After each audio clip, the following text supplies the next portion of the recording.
admitted that you lied, live on camera. Well, it's the internet. I'm allowed to lie. Well, I don't know about that. But I do know one thing. El Salvador are up 2-1 in this game, and Gus, what's 3-1. 3-1. Well. El Salvador, they haven't had much, but boy, have they had the Gus flip reset. And this time, completing it, getting the extra touch, enough to nudge it towards the net and in before the last man could get through it. El Salvador, did they switch it? Is someone's little brother playing? What's going on here? They're all of a sudden just coming alive. Oh, we know that's Gus, for real. Yeah. We saw that flip reset before. Whoa, where's he going there? Careful.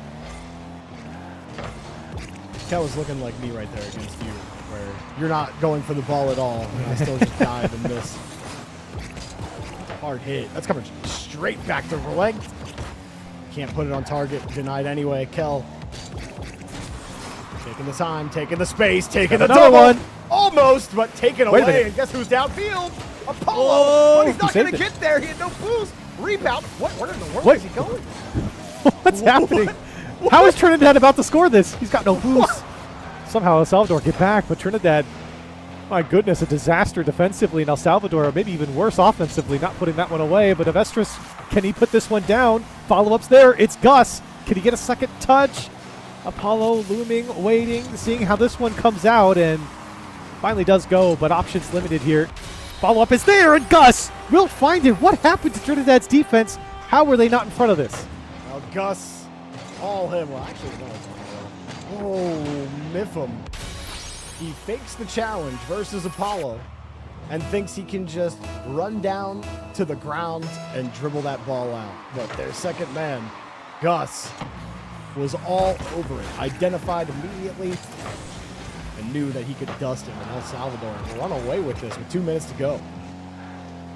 I mean, this is, I don't know about the score line, but this El Salvador winning is not something that we would have, completely written off. We've talking about how they've been good enough to put up these scores. They just haven't done it yet, and the pressure from Trinidad has been too great. Now I'm worried about Trinidad. Have they lost their mojo here against El Salvador? Because El Salvador kind of looks similar to what Trinidad was doing, just faster, pushing the ball down the field quickly. Here's a good double tap, but Gus there to make the save. One might work out for Trinidad and Tobago, but you're right. The touch quality is deteriorated quickly for Trinidad and Tobago. Still, they get a 50 here. Nobody there to challenge. Doesn't matter. They still get the ball. Here's another tap with a demo with the shot. It's not over. Plenty of time here for Trinidad and Tobago. That's a great touch from Miffham. Gets the demo as well, and Gus with very little boost can't get up to that one and get the block. It's 2-4. Trinidad cuts the lead down to 2. Minute 17 on the clock. A little scared for El Salvador. Oh, yeah. Well. Oh, no, I'm still scared. Here's Mifflin. Just too heavy of a touch to fake that. And they might get scored on here. Good deny. Avestrich feeding the ball back to his team. That's not how they wanted it. Now third man left, stranded. He's got the touch. And now time starts really being a factor. Demo will open up some space. Apollo tried to stop him. Wide. Avestrich smoked himself just sitting in the smoke screen of his teammate's chassis. This one comes across. All of a sudden, El Salvador in some trouble when they really shouldn't be. Apollo gets a great first touch and the follow-up. Relican gets the touch. Will get some boost. Trinidad really need to think about the time here as it continues to trickle away. 30 seconds left. You felt like they had plenty of time, but now you've got to put this attack away. Touchdown. Oh. Kells, that's a great touch. The shot's not there. It needs follow-up. It was there, but blocked by the defense. And El Salvador looking to run out the clock in their corner. They can do that. 15 seconds now. Trinidad needs something and a kickoff if they're going to get back into this. Oh, look, El Salvador put their thumbstick back on. And now they're looking rock solid. We're getting at least a game number 5. El Salvador will start the journey of the reverse sweep right now. Yeah, great work from El Salvador. I know there was a break there. There was, some time, extra time to think about it. They had time beforehand with the timeout, but still, very, very good work from El Salvador. Much more aggressive, much more controlled in this game. Defensively, they were able to turn away Trinidad, I think, a lot more with possession, and they also, more importantly, caught them out. Trinidad have been pushing hard offensively, so defensively, when you think about El Salvador, a lot of counterattacking opportunities. They capitalized on a couple of them there. El Salvador Yeah, we're just got that 3-goal lead with what, about 2 minutes left, and really just held on to it after that. So a little bit more of that. And again, we see Gus kind of at the forefront of a lot of these attacks, although Apollo was a big reason for their 3-1 goal lead that Gus was behind. But Gus with that reset that gave them that 1-goal lead and just all over it right now. So El Salvador, like we keep saying, Corelli, we expected maybe them to take a game or two. Maybe they can get that second here. And then who knows what happens from there. Just going to check in real quick before we get into the next game here on the South American qualifier. Ecuador 3-0 Venezuela. So it'll be Ecuador and Uruguay to round out South America. One of those teams will be qualifying to the ENC. Colombia, Paraguay already sitting there for South America. So just a little check up there on the Southern America. Back to the Northern America. We're getting back into it. El Salvador and Trinidad and Tobago. El Salvador trying to pull off the reverse sweep here. And they're getting bumped. Whoa, Gus! Corelli, what did I tell you, dude? You're not wrong. There's nothing you could do against this man. Gus gets bumped, he still makes the stop. Come on now. Much needed. Trinidad, they could come out with that same aggressive form that we saw in the first 3 games. Mifflin, a chance to the backboard. Needs follow-up. Defensively. Had no boost, and he's thinking, I'm going to double tap this. That's just crazy. Wait, Apollo? Oh, I thought for some reason that ball was going to go right back down to his nose. Trinidad. Actually, kind of right back where they left off. Facing a lot of pressure here from El Salvador. Works out, though. Relicant wants to go, and wisely gets back for the stop. Tries to get around this one again, but El Salvador playing with something a little different right now in these last 2 games. Yeah. Feels like they have a lot more control over themselves. Gus getting involved. This is a great little pickup, but he can't get back to it. Trinidad and Tobago not finding the same offense that they did. That's a great demo. El Salvador, can they capitalize? Apollo took it away. I think Avestris might have had a better touch. I think it still would have been blocked either way. And now Kel's trying to go under. It's not clever enough. And El Salvador looking to break out. Apollo, I feel like he's avoiding his own team there, trying to move that ball to the sidewall. Mifflin ends up losing control of it. El Salvador had an angle. It slips through off the post. It was going to be blocked anyway if it was on target. One up high, Trinidad and Tobago. Oh, what a touch! El Salvador with a beautiful touch. Gus will finish it. Gus there to slam this one home, and Mifflin with no boost. That was just enough of a delay for Gus to get there. Top corner rather. And El Salvador getting on the board in the first 2 minutes. Crucial for this reverse sweep to be pulled off. El Salvador have scored first in the last 3 games. They won the last one. This one's going to be tied up real quick, though. It's a simple foot pass over to Relicant, and easy does it for here. Yeah. Trinidad and Tobago. Mifflin does well. His touch from the kickoff into the center of the field. Typically, people don't love that, but he beats basically all 3 players, gets it behind, sets up his team. It feels like El Salvador kind of fell asleep there. I don't think they expected Mifflin to do so much on it. They thought maybe he'd just give it up, blast it downfield, or find a teammate, but instead basically beats all 3 of the defenders. Good long clear. El Salvador back in their own half. Apollo next on the 50. With a quick follow-up, the length turns around on it. No boost, still a free ball. Trinidad and Relicant looking for the right side. Everyone's just flying around in the net from El Salvador. Despite that ball not being on target, Mifflin setting it up to nobody. Third man the whole way back. Kel decides to just take it.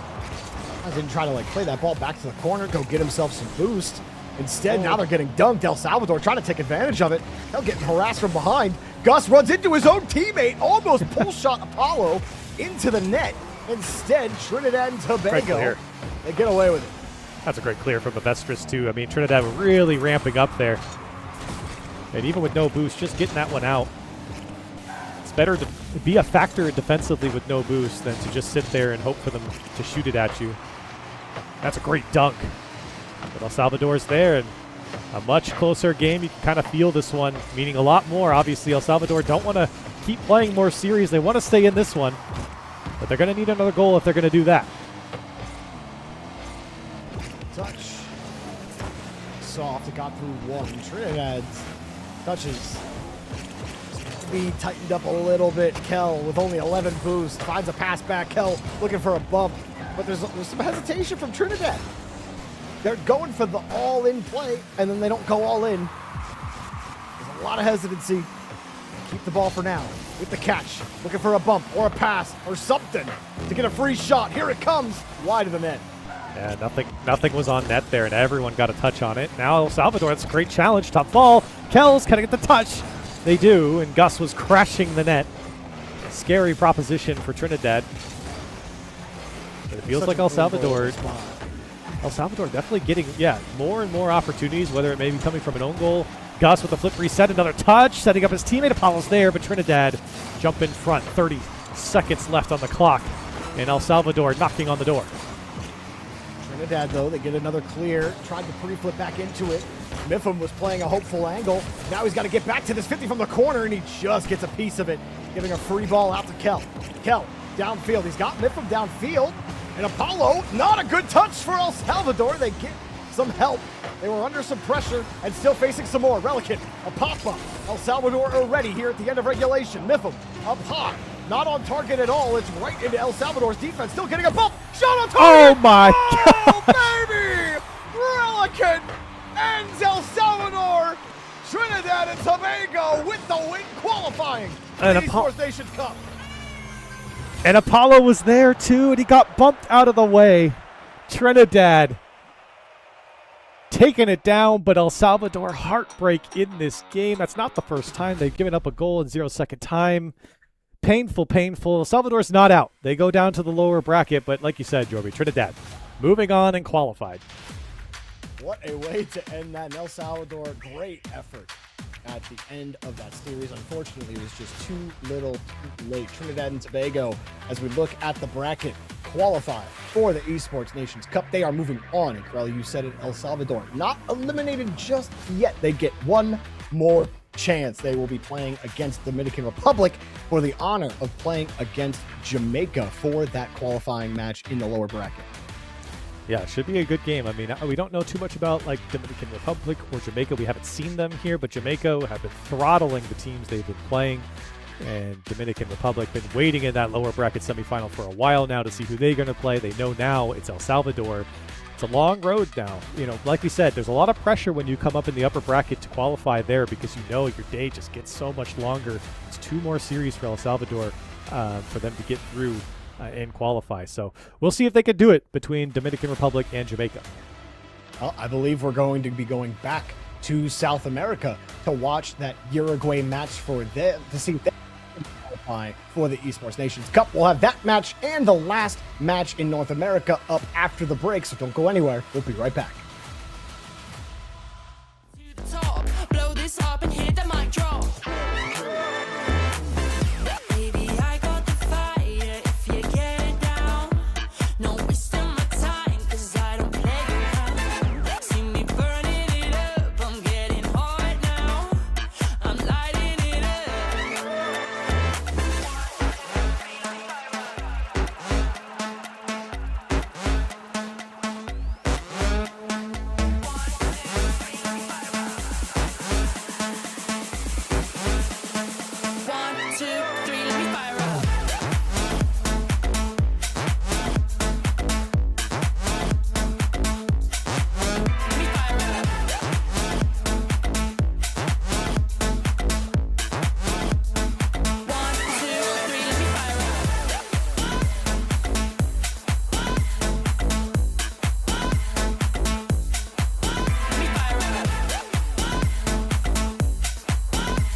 One,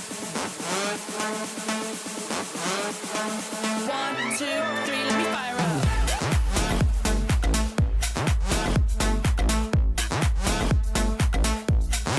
Let me fire up.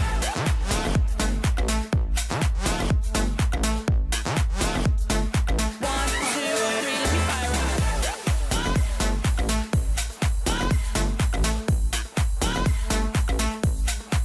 Let me fire up.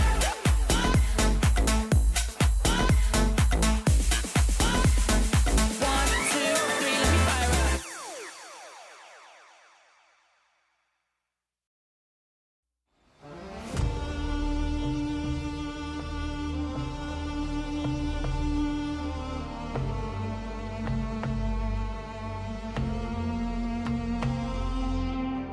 You're the core of all my craving, the chord that I just resonate with. I'd rather die than let it fade out. 'Cause you make my night a little brighter, the heavy days a little lighter. I'll be with you down to the wire. You are the spark to my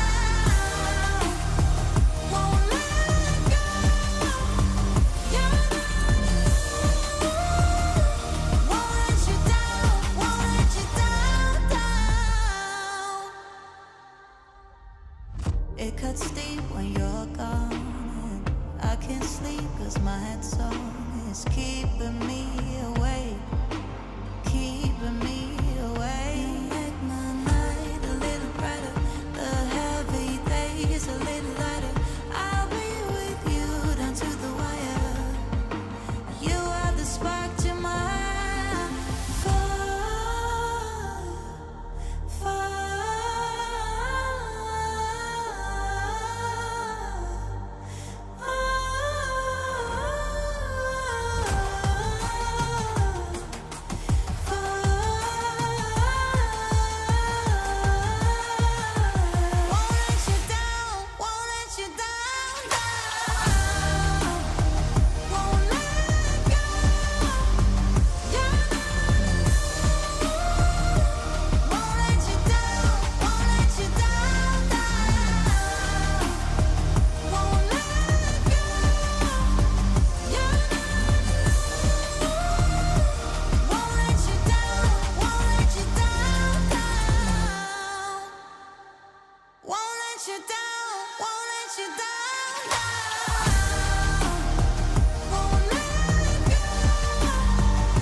Vamos. Uruguay's up next, folks. Lock in. Almost done with the full so is gambit Ecuador of today. Yeah, it's true. Ecuador's also playing. Welcome back. We got Ecuador, we got Uruguay. Spain just won, by the way, for anybody who has not been watching the World Cup. Congrats to them. Corelli, you're stuck with me. Let's talk about it. What's going on? I need therapy after What do you being mean, stuck with you. unfortunately? Go ahead, break it down for me. I need help. We'll break it down. We're talking about Ecuador. We're talking about Uruguay. Let's go ahead and take a look at the bracket before we even jump into any analysis here. What does the bracket show us? What is it saying to us? What is it speaking? Colombia already qualified. Paraguay already qualified. We know that. Yeah. We've been talking about that. Venezuela was 3-0'd by Ecuador, and Uruguay 3-1ing Bolivia. Now, if you remember, Colombia, Uruguay was on stream. I think, was it you and I or you and me? Me and Jorby. It was you and I? It was you and me. Yeah, we cast that one. Colombia, outright, I think the best team in this bracket, by a long shot. Uruguay didn't really look that bad. I know it says 4-0. They were going up against, like, a team probably 3-4 times better than them, in my opinion. But Uruguay was playing very, very good, and I think that 3-1 over Bolivia is telling. And I think Ecuador, who's been putting up some good numbers against other teams, will be tough. But Uruguay, I think, might be the one to do it here. Now, these teams have played before already in this tournament, upper bracket quarterfinals, which is not pictured here in this bracket. Uruguay won 3-0 in that best of 5, but it were all really, really close games. 1-0 or 1 goal separated them in most of those games. So Uruguay, Ecuador, Spaceman, what do you feel? Yeah, I want to hit on a point you mentioned about the match, specifically the Colombia-Uruguay. I mean, looking at the difference between Uruguay and Colombia, and for reference, Guatemala and Puerto Rico, like, they were both stompings, but Uruguay had a little bit more to give, and so just by off of the sample today, I think that they're going to be more well-adjusted for this side of the bracket. They seemed like they were at least keeping pace with Colombia for a bit before Colombia just individually took over the game. Tommy specifically a standout, but really Uruguay struggled when it came to getting off their back foot defensively. They were a bit stalled, they were a bit hesitant, and the question comes down to simply the speed of the game. Can they read it in time? And on the other side, we look at Ecuador, who really comes into this with just low expectations, not in terms of quality of gameplay, but lack of VOD for both us here on this end, but across the board, they have not had to go through a similar gauntlet that they have been presented with here. I mean, they sweep Venezuela, and moving forward, they did play in the upper bracket quarterfinals against Uruguay, but you get a couple of chances to look at this team. I know it was a sweep in the upper bracket quarters. I know that gives an advantage to Uruguay, and Uruguay should feel good coming into this. I guess my long-winded rant is saying Ecuador still has something to kind of prove here. They don't really have, or I should say Uruguay doesn't really have the upper hand in my eyes over Ecuador as of now, but Uruguay does come off a tough loss, and we'll see how they've been able to respond to that. I think Uruguay knows that loss against Colombia was one that I think they were always going to lose. I think anyone in this bracket on the South American side would have lost Colombia. They're just so much better, in my opinion. So a little bit of an easier matchup, I would say, for Uruguay. Let's see how they do against Ecuador. It's a comfortable one. They know they've beaten them before. Can they do it again? Well, that's a good first start. Mats putting this one away, and Uruguay up by 1. They can if they're winning the challenges like this. Great second touch, and the third dunks it forward. The team collapses, and Uruguay make it look easy to start. 30 seconds gone in the opening game. Best of 7 still. Lower finals. You win this, you qualify. You don't, thank you for playing. We'll see you in 2 years. This has been a gauntlet of a day, and Uruguay already off to a hot lead. Oh my God! Never mind! Wissa calling the bank shot off the crossbar and in, and no challenge from Tommy. I think Tommy knew he was going to be beat, so it's not a bad decision to go back, but with placement like that, very tough for anyone on Uruguay to make a play on, and Ecuador equalizing immediately off the kickoff. I mean, it's one of those confidence shots. So your teammate's just ripping it. I mean, there's not really much you can do. It's a valiant effort on the save, but crossbar down, tough to beat.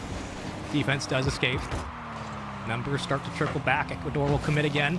No boost, but a double still available. And here it is. It's good for 2. Richel is excellent in the paint, and Ecuador have struck back quickly. Yeah, that's great attack from Ecuador. No one on the back wall there going up after the ball. Tommy was there, but just not getting a touch. And so it's a free touch from Michel to put that one away. Ecuador, you thought maybe they were going to go down and just keep going down, but 2 goals roaring back here against Uruguay. We got ourselves a lower final. You are correct. It is Rochelle. I was thinking Mitchell and just had to let it rock. So, you know, it just kicked in. Working on my American pronunciations every day. Never getting better. Ecuador, a lead by 1. Center of the box. Okay, couple of hesitations. Everybody getting a little testy with it. And gives it right back on the counterattack. Never mind. Defense will pick it up for Ecuador. Still holding on to their lead. See if Uruguay can kind of settle in here. I know they got that first goal, but obviously giving up the next 2. Good position for Bal, but that one just goes in. Surely Ecuador gets behind that one, but yeah, like you said, I think there was a bump or some interference there on the last man. It was Mats who just bumped him in the butt, and Nava strikes it home. Doesn't have to be crazy. It's all you need. Some off-ball offense, some good bumps. Simple. Oh, man. Hello? Yeah. Okay. Man, some of these touches in this match, I mean, some of these touches, man, are just, okay, sure. You know, that one floated for so long, I had time to think about everything, about life. No one was back for Ecuador. I think the demo was obviously an issue for them, but also nobody rotating back off the kickoff. And for Uruguay, this has been a back-and-forth game. They go down a goal after going up. Now they're back in the lead. I think we're going to have a lot of goals throughout this series. Yeah, I'll take it. Want to see the strikers come out. So far, it hasn't disappointed. 5 goals in 2 minutes. Sky's the easy one. Come on now. It was right there. There it is. And they'll make 2 in a row. 3-3. I think defenses are just struggling to keep up with the play. You see Tommy rotating on the left side here, but didn't have a lot of boost. Nava was still coming back, and Ecuador should have scored on the first one. They score on the second. And Uruguay giving up their lead once again. Just a bunch of nonsense out there, man. They're just running around. Anybody going to go for the ball? Okay. We call it the Ecuadorian triage. Let him go for it. Here goes Tommy. It's in. It's in. And this is what happens when you let players have too much space and too much time. Tommy should not be able to get back, flip reset, and back to the ball. I mean, there's just no one going in time for Ecuador. Nava there to put it home, and Nava's been the finisher so far. Uruguay back up 4-3. We've got 7 goals, and we're not even halfway through this game. Double resetting on no boost, and everybody else is just watching. You're sitting there watching. That one's in, by the way. Oh, my God. Almost looked like it. 7 goals, man. Give me an 8. That's a tough bounce. Still plays it well. Nice recovery by Tommy. Stay on the ball. Good Lord. Tackles all the way through the back line. Defense picks it up. Nava with a full tank and a wide open field. Coast to coast. Not much left there on the flip. Caught on the ground and stalled out. Ecuador to escape. The demo could be an opportunity here for Ecuador with power play. This one is on target. Nava able to clear it out. And Ecuador trickling to the far side. Saved again. This one has to go in for Rochelle and Ecuador find their equalizer. My, oh my, Spaceman. This one is going back and forth. 3 goals already. A hat trick. Right place, right time. How many times have we seen that set up in this match of, you know, just punch the ball towards the center of the net, let your teammate just close the deal? It has been tried and true. This thing does not look like it's slowing down anytime soon. We could be going to another overtime if they stay at this pace. Gracious. Wissa for another. That's why he's in our LCS 2024 challenge. A little double tap it again. You got to keep your back wall clean for both these teams. This time Ecuador the benefactor, but 2 minutes and 4 seconds left. I mean, a little under half a game. There's 9 goals in this game, and it's a 1-goal game. They've been good goals. Like Yeah. we're not seeing drubs. I'll take it. Uh-oh. That's in. Oh. And one of these days, I'm going to be right. 5-4. It continues. A chance here for Uruguay. They'll send extra numbers at this. I don't think Nava had the boost timed. He didn't. Low on the back end.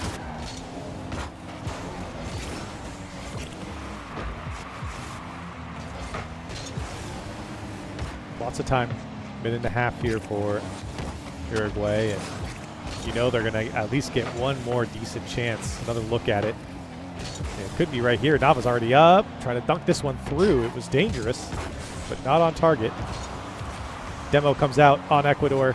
This one trickling. Everyone's going for Uruguay. What happened to Ecuador? They got demoed. And Nava again. 4 goals for him out of the 5. And that miss from Wissa, or rather the dunk on the clear, allows Uruguay to crash the net, and we're all tied up once again. I gotta give credit to both these teams, man. The ability to stay kind of in a shootout and to not really lose much of your momentum is typical. It's tough to do. They're doing it. They'll win the challenge as well. In the box. Down. There's a the demo. Oh, that's 4 goals. It says 3 shots, but that's 4 goals. All right, that's the important part. And they're now up by 1. Great demo.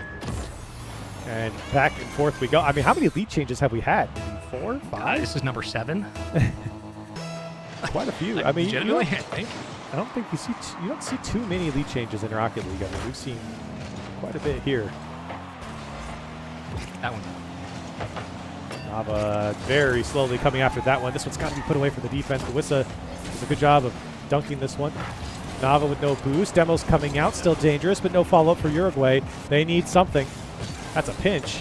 And the follow-up's there. Maybe another one. A demo comes through. You got to put this one on target. Nava didn't have momentum, but the net's wide open.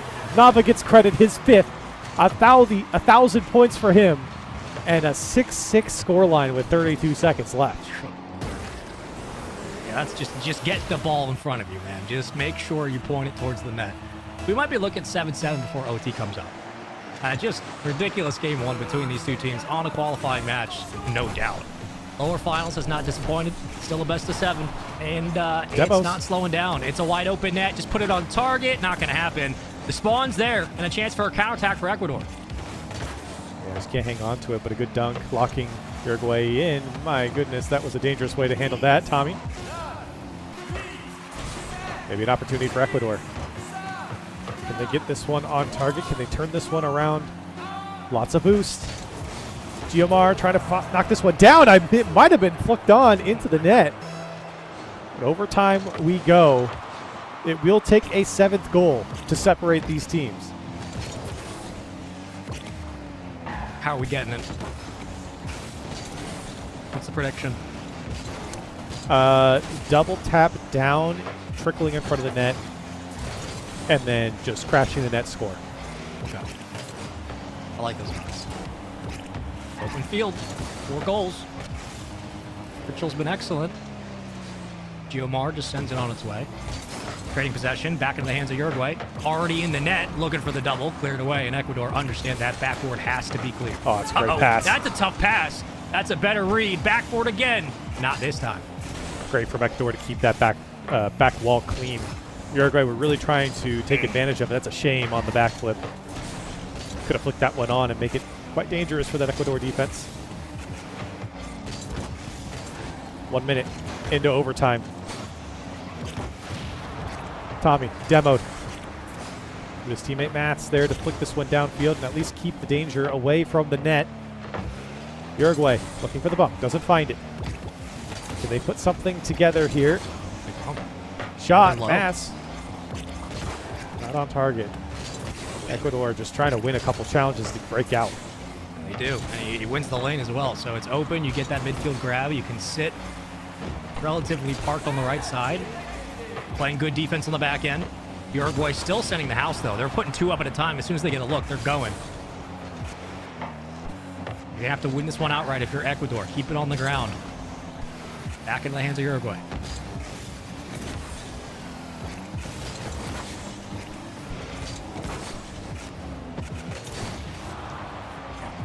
Demo there from Nava. Could open up some space. They do find the space. That was opened up. Look how much time and opportunity Mats has. I think he's waiting for someone to come up. Knew he kind of lost the angle. And another one trickling down. But again, Ecuador doing a good job of not allowing Uruguay to set up off the back wall. Even if it looks a little dicey, they're just not letting them get control.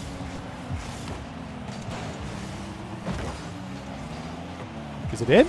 Oh my goodness, they've stolen the game, Spaceman.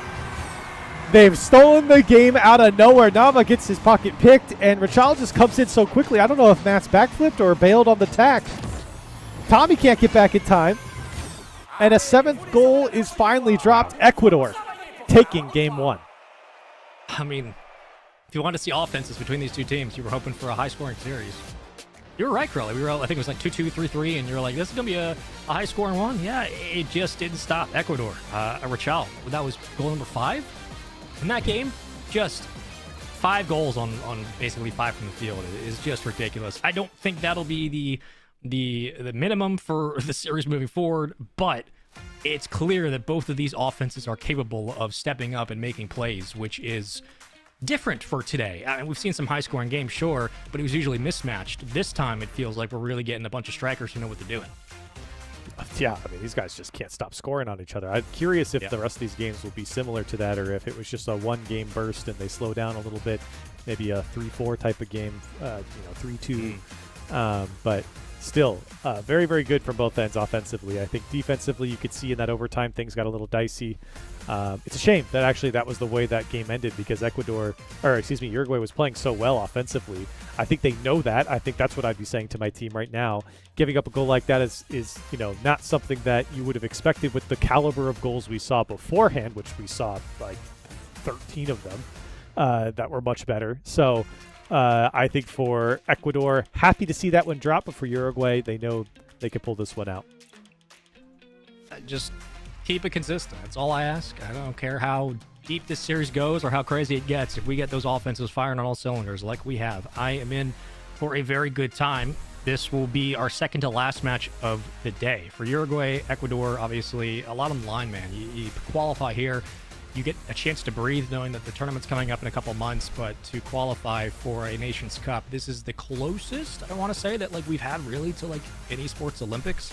And it's nice to see that obviously around the globe, Rocket League's finding more traction, but specifically in these regions for players who have had a lot of experience, but maybe not a lot of outlets to compete, or for those looking for their first real shot, there is so much talent blooming across the world, and I hope we get to see more of it, especially in tournaments like this for the ENC, and hopefully that is a sign of things to come. Uruguay, Ecuador, Game 2, 1-0 lead in the series, and Ecuador put up 7 in Game 1. Can they get close to that same number here? Gosh, if I'm Ecuador, I'm hoping it doesn't take 7 to beat Uruguay again. Because that's the thing. It's not that they just put up 7. They put up 7 over a team that put up 6. I mean, there's just so much scoring that was happening. You'd love if it was just an easier 3-1, 4-1 type of game, and you sit back on your lead and not have to push so hard.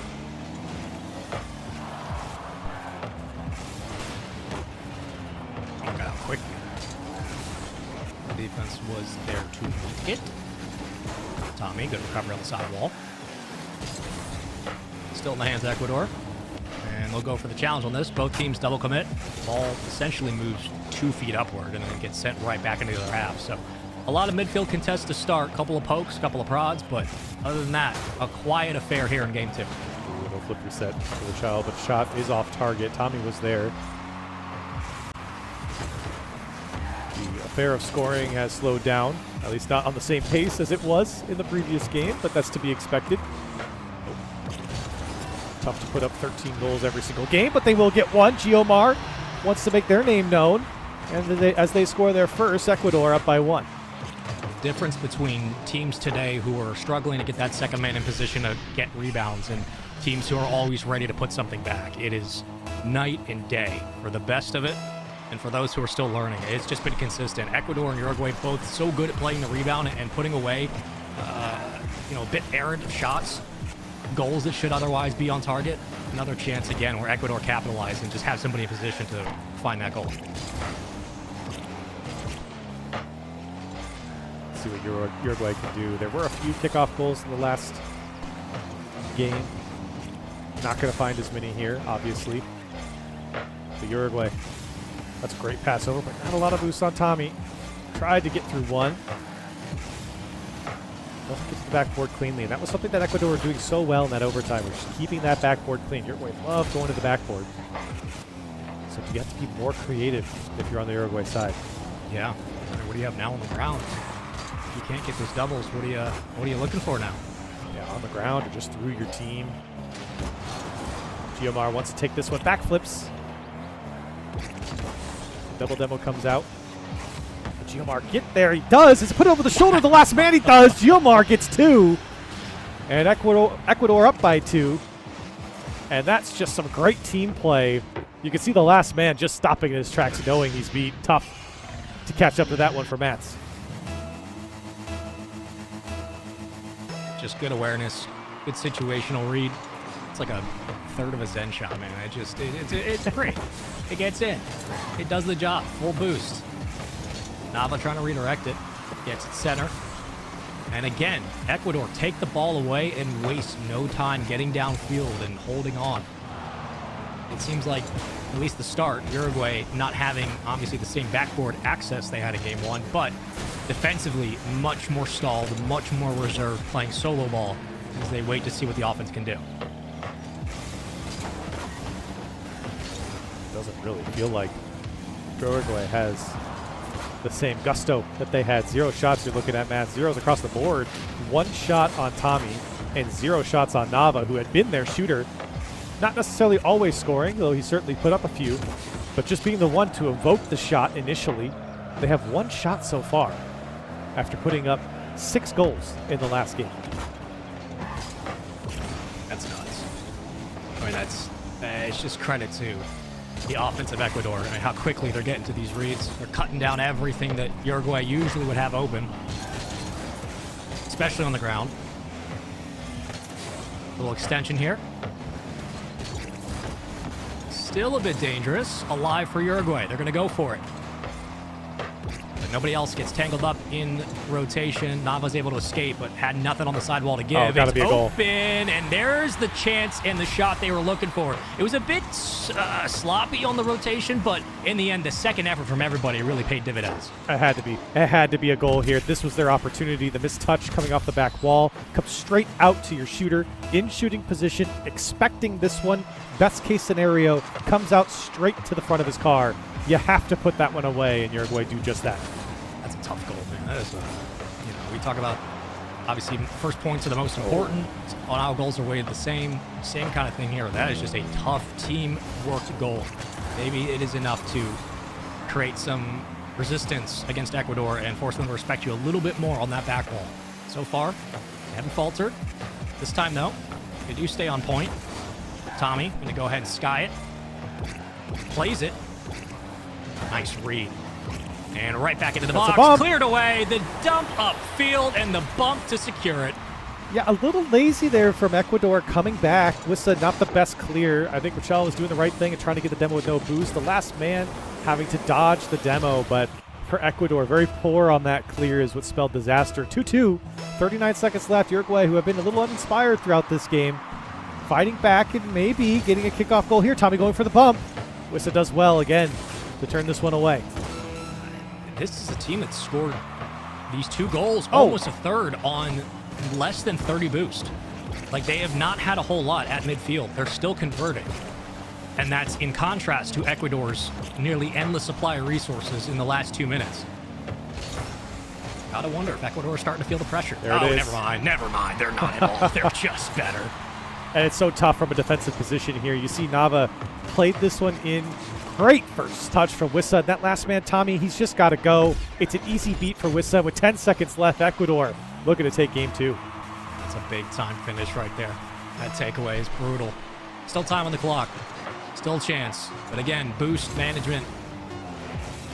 It's been a bane for Uruguay. Can't get around the first or the second. That's a great You get one swing. You get one touch. Oh. Not going to happen this time. They make it close, but Ecuador do take it 3-2, the closest game of the series, and still a back-and-forth affair, up 2-0 now. Finally, start to see Uruguay wake up a little bit. I mean, dude, they had to scrap and claw for that thing. That was not easy. Yeah, and Ecuador did well here. They had a 2-goal lead at one point. They gave up a couple, but were able to maintain their lead throughout. I think for Ecuador, that offense really paid off for them as far as, owning the attacking third, locking Uruguay in. I think Uruguay really didn't have that many chances. I mean, you think back to the goal that they had. Yeah. It was the first goal was the best one that they had as far as chances go. So for that they generated themselves without having to pull off a demo or anything like that, just generating quality offense for Uruguay. That was their best one, and they put it away. But besides that, I mean, their second goal was a great demo play that they locked in with a good challenge from the wall, but not necessarily one that they generated from their own offense, just one that kind of popped out in the challenge. I think what Uruguay needs to do better, though, is they've got to hold the ball. I think Ecuador are much Yeah. more comfortable playing a little bit more free, a little bit more loose, playing what's in front of them. I think Uruguay feel like they need to play a little bit more structured, and I think that's why ultimately you saw Game 2 go in Ecuador's favor. Yeah, it really like I harp on the significance of those bumps and how much they had to fight for those. But like that is them building the scaffolding for getting their offense back into a more symmetric form. Like they were having to extend themselves, obviously play outfield on low boost a couple of times, but if they're able to hold on to possession just a little bit more and they're not getting beat on the sidewall every time, it feels like, you know, you won't have to rely on those last second ditch efforts where everybody has to make sure they hit their bumps and clear the lane. Maybe things start to, again, unravel a bit better for this team. For Ecuador, though, I mean, you get two different looks of Uruguay, so now you kind of know how they play when they're starved. You know how they play when they're shooting on all cylinders. I think it's a good testament for Ecuador, the fact that they handle that kind of pressure, but also now they know what they can do and expect from Uruguay going in if they're able to get them turtled up again. Looks like we are going to change the server just a little bit here to make sure that everyone's got some good ping. I couldn't see it from my angle. It didn't seem like anyone was lagging out, but nonetheless, we want to make sure everything's fair. So we'll be switching over servers here in a second. Looks like players are doing so already, but for Ecuador, quality first two games here. I think for them, I didn't know what to expect, Spaceman. It's tough, you know, again, like you said, without kind of knowing what the teams are going to look like and without things, you know, seeing their earlier matchup. Uruguay 3-0'd Ecuador. Ecuador is now sitting on what could be a 3-0. Obviously, that's not enough to win this series, but a good response after a very tough quarterfinal matchup where it appeared Uruguay controlled the narrative. Yeah. And they're starting to really fight back for more control on it. They're just making it hard. Playing scrappy is enough. Keeps the team honest. This time still putting a bit of pressure on early. That's good. No, off the crossbar. It's not going to roll in this time. And the defense escapes what would have been a 1-0 lead at Uruguay, though. Off a pretty valiant finish in that game, too. Already putting some shots on. Yeah, this is what they need. Offense early. That's a great flick. Just dispel the offense. Dangerous ball, but this one comes out to Nava. Can he get the double tap? No, the defense is there. Kind of a squirrely ball in the midfield that got away from Ecuador. Look good, man. Still, both teams getting some looks. There's your teammate. Right over. A race to the ball. Who's going to get there first? It was Uruguay, but Ecuador do get the last hold of it for now. They'll turtle up. On the demo, power play for Uruguay. Around two. One in the wing, center box, and a great block. Great read from Giomar. Nava was there. That's the man that Uruguay's trying to feed. Now Tommy trying to force the issue through the Ecuador defense. Going to be tough. Nava carefully picking his spot behind the defender. Slots it home, and Uruguay strike first. That's beautiful right there. That's a no-look shot right there. I mean, had it literally corked up. That man was ready for it. And a great placement in the end. Nice job by Uruguay, especially when the going gets tough, to move with the play and make sure you finish on that shot. Tough shot, actually, there. I know, you know, high-level players will be like, I do that all the time. It's actually a pretty tough shot to get power. You got to hit it right. That's a great air dribble as well. Tommy just goes up and over the defense of Ecuador, and just like that, in a blink of an eye, Uruguay up by 2. I mean, look at how much space he has. The first Panda challenge has no boost. Second man has most of it, but by that point, you've been beat. Nice recognition by Tommy to basically see that free space from his own corner and say, why wouldn't I go through this? These 2-goal leads, though, have not been safe for either team. It's taken 3 at least. Ecuador. Can they get one back? A little faint. Rachel, low shot, and slow shot, rather. The defense floating to make the save, but Ecuador, I feel like you might have, or should have, put that one away. Oh, double demo. It's open. Oh, it's wide. I mean, you just put the pressure on now. You've already got 2 demos. You could probably sneak a third one through. Not the best center, but a chance to slow this one down. They just can't. Uruguay kick it back out. Ecuador try to take possession, but they got really nothing. They have no boost, no real shot at the midfield for now, and they're just going to throw it downfield. Decent clear from Tommy, but with no possession, you're just giving Ecuador the opportunity to set back up, and they sure did. Unfortunately, no one able to follow up on the pop ball in the midfield. Uruguay looking for the third slice and dice. Nava makes it happen for Uruguay. That's what we're talking about when slowing it down, man. Look at this. There's first cut, plays the 50, Nava, whoop. Yeah, man. Yeah, being able to slow it down. We saw it on the first shot that got Uruguay on board. Tommy recognizing on the back end from the corner, look, if I just, play this individually, I can keep the game in front. And similar here, it just seems like Uruguay are finally starting to find out how this game is paced, and they're making it work.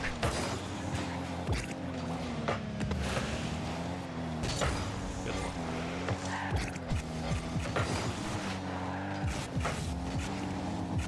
2 minutes left here, and Ecuador looking bleak offensively.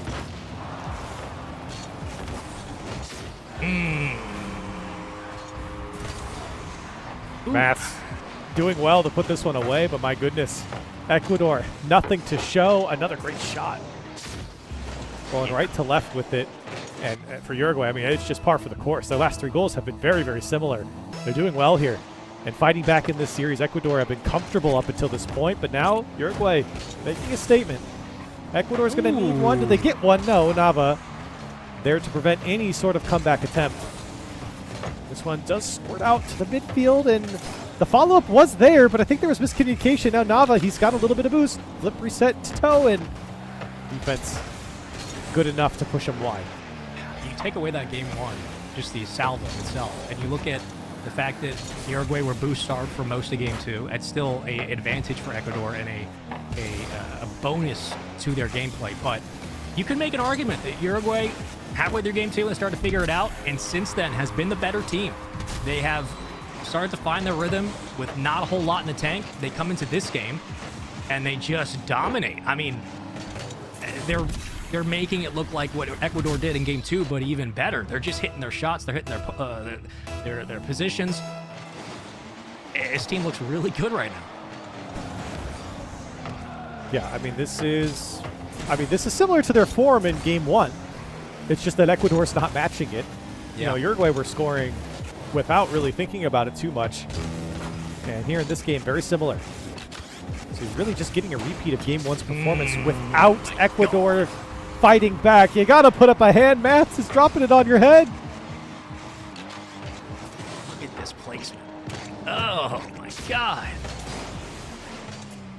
Yeah, we're going 5. I'll tell you right now. This one's going to be a doozy. Yeah, man. Like, you bring a good point, dude. Like, that game 1, Uruguay, they still put up 6. Yeah. I mean, this is exactly what they did in game 1, and maybe a 7th. Ugh. Maybe the server change did help. Yeah, honestly, yeah. Rough game for Ecuador, who have looked really good in the first 2 games. They looked, their offense was just immaculate. In this game, it's the complete opposite. It's looked horrible. No control whatsoever, and a Swiss cheese defense has not been helpful. Uruguay are doing whatever they want, whenever they want. And with 10 seconds left, Ecuador happy to see this one finally come to an end.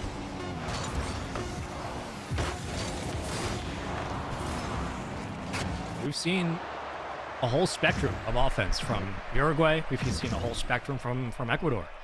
Yeah, take away that game 1. There hasn't been much building up the base of this Ecuadorian offense. And for Uruguay, we've seen them obviously at their worst resource-wise, and now in different looks offensively. Consistency is important, man. And in a best of 7, that is the thing that really gets you over the finish line when you're tired, you've been playing all day, and also knowing that, again, this series is for qualification. Uruguay, that first game or 2 might just be a bit of fluke. The way they've been playing, they look so much more natural as the team we had seen earlier. Even highlights of it against Colombia. Ecuador really have to turn things around in this next one. I mean, it just feels like the momentum shifted entirely. Oh, absolutely. I mean, it's all coming down to, I don't think Uruguay's really changed that much. It was all on Ecuador. They did not have the defense. They did not have the offense that they showed in the first 2 games. I mean, they were going toe-to-toe in game 1. They put up 7 goals. Obviously, Uruguay put up 6, but it's been tough. And so I think that for Ecuador, that was a game to forget. Hopefully not a sign to come. of what we're going to see from Ecuador. But I think Uruguay, they've played 3 games here. I think they've been consistent in all 3. It's been a very consistent Uruguay team. Yeah, that is the thing. Like, that's, again, a good point of just, like, the consistency has stayed the same regardless of the ups and downs for Uruguay. But when Ecuador isn't scoring 6, what have we gotten from them, right? We got a 2-3 game affair in game 2. They got away with some stuff. But other than that, they have just been quiet. And you can't say the same about Uruguay. It has been different. So this is the test right here. If you're Ecuador and you lose this game, it's a brand new series. And by that means, like, it's basically playing a best of 3 from there on out. You just cannot afford to go behind the 8 ball. For Uruguay, you're feeling confident, you're feeling comfortable. I'm sending the house on everything. Like, I'm trying to put pressure on and break this series down here in game 4. I think Ecuador, they don't need to force anything. Just go back to the way you were. Just this overwhelming force of offense, solo plays. They need help. They need to communicate. They're not communicating there. Wissa clearly was running low on boost. Didn't have enough to follow up, and the follow-up there is from Matt. And Uruguay keeping up where they left off, and it's a 1-0 ball game. Squishy save is bold. Makes sense, but it's just bold, you know. It's tough. Yeah, feeling the pressure, feeling the heat. Can they stay in the kitchen? Is Ramsey yelling too loud? 1 goal is one thing, but let's get up to 3 or 4, and then you get up to 6. You really start to wonder, is Ecuador bringing the same intensity that they did before? And the answer has certainly been no in the previous game. But Ecuador feels like they're kind of running out of steam. Yeah, they can't even get out. They're just, Oh, you're no. turtled, man. You're turtled. There's nowhere to go. They get that one clear, that punch up through the midfield, and immediately turned on by Nava. There's nowhere to go with this ball. I mean, this is rough for Ecuador. It feels like Uruguay, you know, we go back to what happened in the upper bracket quarterfinals. I think you're starting to see more of the same. Sure, some of the games were close, but the consistency was there from Uruguay. They had to calibrate the first 2 games here, but all of a sudden, everything is going in their favor.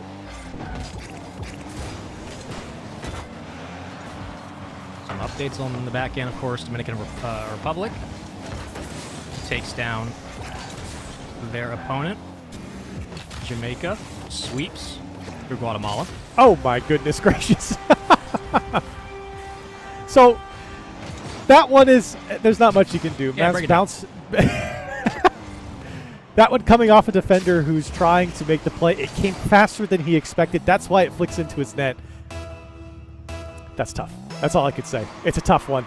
Yeah. And maybe another wash here as Uruguay looking to tie up this series.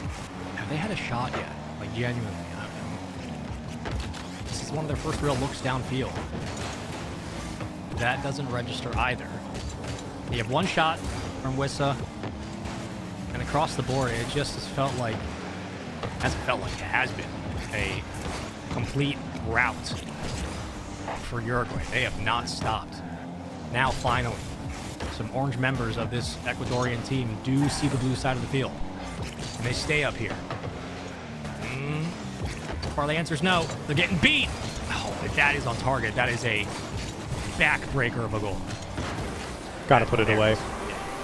Ecuador just so stretched out. I mean, they're struggling to even get it clear. You're seeing that ball comes across the net with a blue trail, comes back across from a blue player, and Nava, of course, the shooter there to put it home. It just, for Ecuador, it's fallen apart, and it's fallen apart quick. You think that maybe they need to just take a timeout after this game.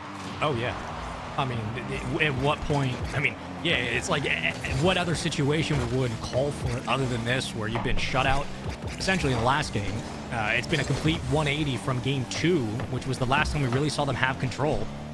They haven't done anything here. They've basically been turtled for 2 games straight.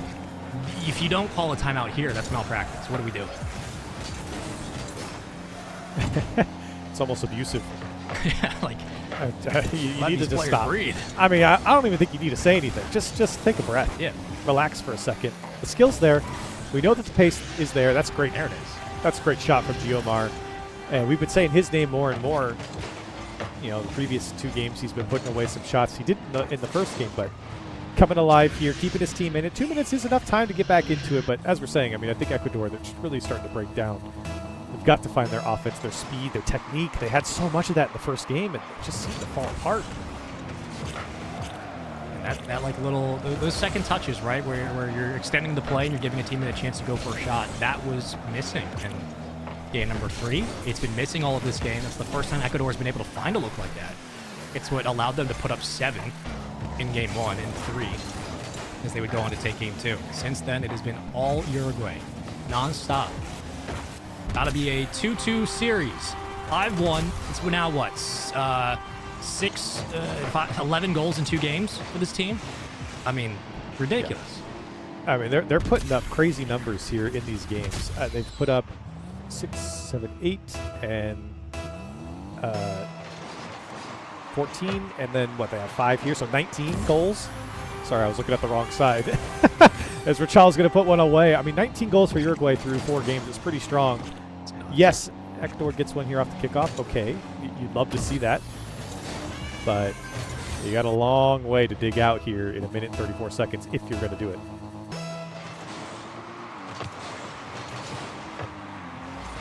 Yeah, that's the question. Can they get beat? Nice cut on the ground. Able to essentially skirt through 2 defenders. Follow-up going to be there. Double. Just a bit off. Good defense there from Ecuador. Keeping a hand out. I like this extension downfield, but once more, an extra touch from Uruguay kills it. And back towards midfield. Possession for Uruguay. GMR just way too direct, way too quick. Didn't even get that ball off the ground on the shot. If you're going to whip it like that, you got to get it in the air. Go back post with it. That's a great pass. And a demo. Don't block it. GMR puts it through. Almost blocked by the passer. Yeah. But here's the opportunity, okay? We said minute and 20, or was it 34 seconds was enough time. Oh my goodness. It made the noise like it hit Michelle, but...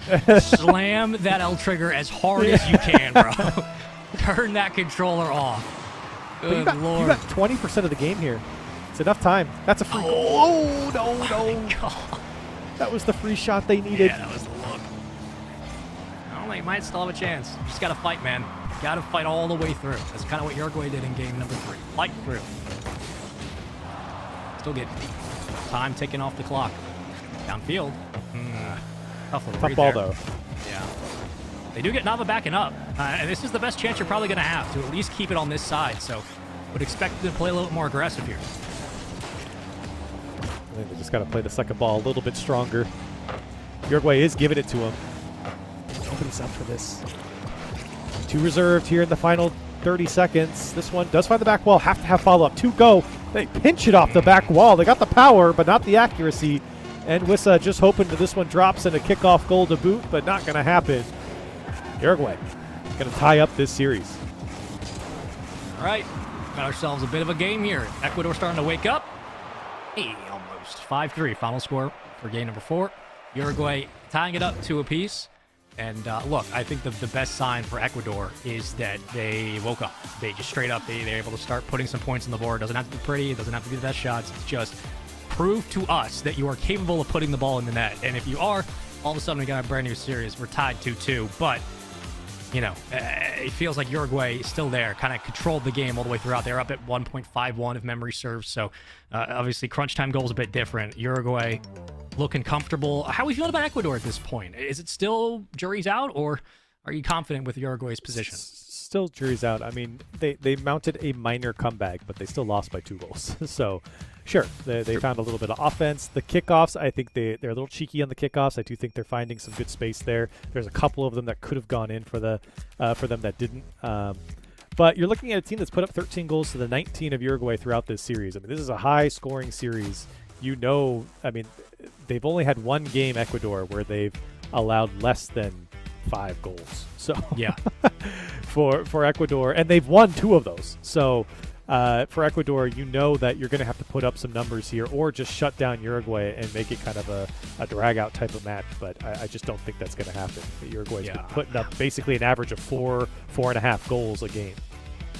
Have we got a drag-out match? I mean, the game one, I don't really like it. That was just no. Everywhere. I'm saying you're gonna have to do that. We got one game that's that was what I was trying a to confirm. I was game, like, have we even gotten a drag-out match? Like, this would be the first real difference of the series. Would be, it's a slugfest for 0-0 for most of the game. It just, and at that point, still, I'm looking at, you know, Uruguay. Just it seems like even in those, I mean, they were kind of in a a slug match where they were in game 2 and they still kept it close. Though they did lose, they were turtling the whole time and they kept it close.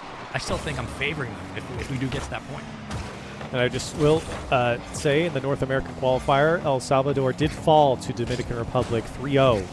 They really only scored 1 goal in that series. Dominican Republic and Jamaica playing for the last qualifier spot in North America. It won't be on stream here, but or maybe it will be. I don't know. But not the think it current will be. matchup. I think it Yeah, will I be. think that's It'll be the actually our last last match. series. Yeah, that's Yeah. the last match. So it will be on stream. I lied. Ooh. This one's not lying. No, definitely not lying. Tommy putting this one away. Off the wall. Defense getting bumped out. That's why. And Uruguay striking first. That's dangerous for Ecuador. Can confirm it will be on stream. That's Hey, right. make that 2. Oh, no. That's right, buddy. I forgot we were at the end of the day. That's why. It's been a long day. Good kickoff here from Uruguay. I mean, it's Ecuador who I felt has had the opportunities on kickoffs more than Uruguay, but not that time. 2-0 so quickly. First 30 seconds. Disaster start for Ecuador. Luckily for them, they got all the time in the world. They're bumping each other in the net. Foot race to the ball to commit. Give it right back. Most of the possession this series has gone the way of Uruguay. Ecuador starting to bring their offense online just a bit more, and now finally meeting the ball at the point of contact and getting downfield. More comfortable here on the counterattack. So if you're Ecuador, you've just got to stop the bleeding. Demos coming through. You just don't have possession. You're lucky that Uruguay ran into their teammates there to slow down that attack, but they're still going. This one coming across the box. It's got to go in. Nava gets his first. It's 3-0 Uruguay. Oh, Lord. I mean, like, just, what more can you say? That's a beautiful redirect. That is a beautiful 50. Right place, right time. Uruguay's there to put it away, man. 3-0. Tough one. Game's not over. But got to get something on the board. Don't want to go down 4, obviously. At 3-0, you can still kind of fight through that. 3-1, still doable. Got to put something on the board here for Ecuador. Oh, There it is. that's it, baby. Gio has been so good when nobody else is stepping up. Gio's just been like, yeah, I'll take over. It's fine. Yeah, it feels like a lot of the his teammates have just fallen off, and he's at least been keeping up, putting one away in each game. Wow. Keeping them in it. Plenty of time here. It's a 2-goal game, but Ecuador need more than just Giomar putting them shots away. Need to turn Giomar into a Gio dude, you know what I'm saying? You guys know about that. Crickets, oh, that's awesome. Nava. What do you want me to say? No, I was referring to chat. Just know what it is. Oh. That's right. It's crickets. Oh, love to see it. I have a face for Braille. Math kicking it all the way downfield. Picked up. Challenging. Ecuador feeling a little bit more comfortable now. And they're getting one to backflip, so pressure maintains. Uh-oh, careful. He might drop this one under, and that's good patience by Wissa to read that. He knew he wasn't going to get too much power Always on that. it. But it's the placement that matters. Off the post. Still bouncing in the box. And Ecuador do get it out for just a moment. Matt's trying to get under it. Going to cut it back. He Ooh. does. And that near post was still blocked. Wissa read that one all the way. But again, Ecuador so slow to get this one out. Struggling to keep possession. Oh. And now here's their chance. This is it. The double. It's calling your name. Not very loudly. It actually was pretty blocked. Downfield. 1v1 again. Both players kind of fighting each other, jockeying for position on the counterattack. I've seen that a couple of times now in this game. That one also looks relatively free. Backboard. Nobody there. Right back to the other side. First demo. The pass. Redirect. Beautiful, but just a bit too slow. Here's Tommy. Defense holding strong for now on the Ecuadorian side. Oh my goodness. What a pinch. And it goes to his teammate. They still have possession. It's like they meant to do it. Off the crossbar again. And Uruguay just a lot more composed against this Ecuador team. Holding on to their 3-1 lead and really not threatened too much. But this one off the crossbar, bouncing on the line. It finally goes in, and guess who? It's Giomar to keep Ecuador in it. He's keeping a minute, man. look at this shot. Beats the defender and bar down. And this kid's pulling this team back into this game, man.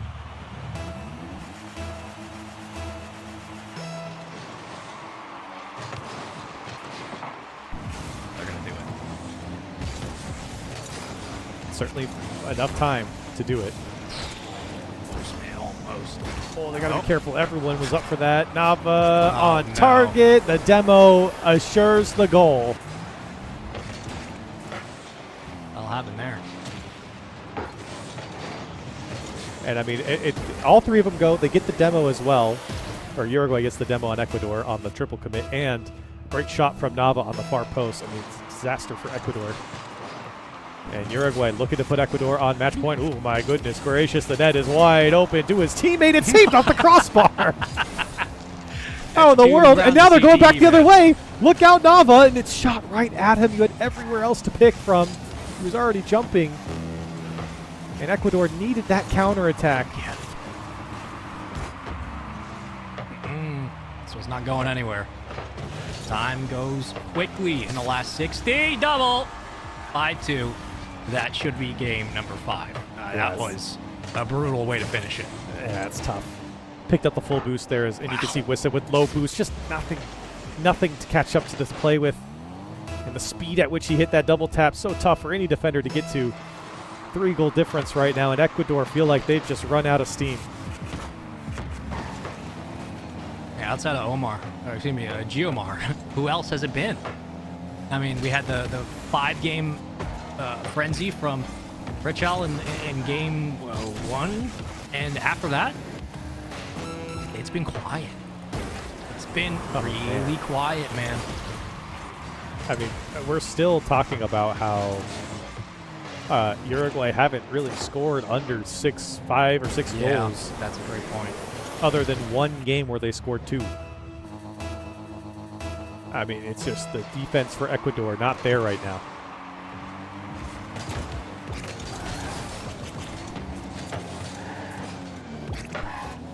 A little bit magic. Okay.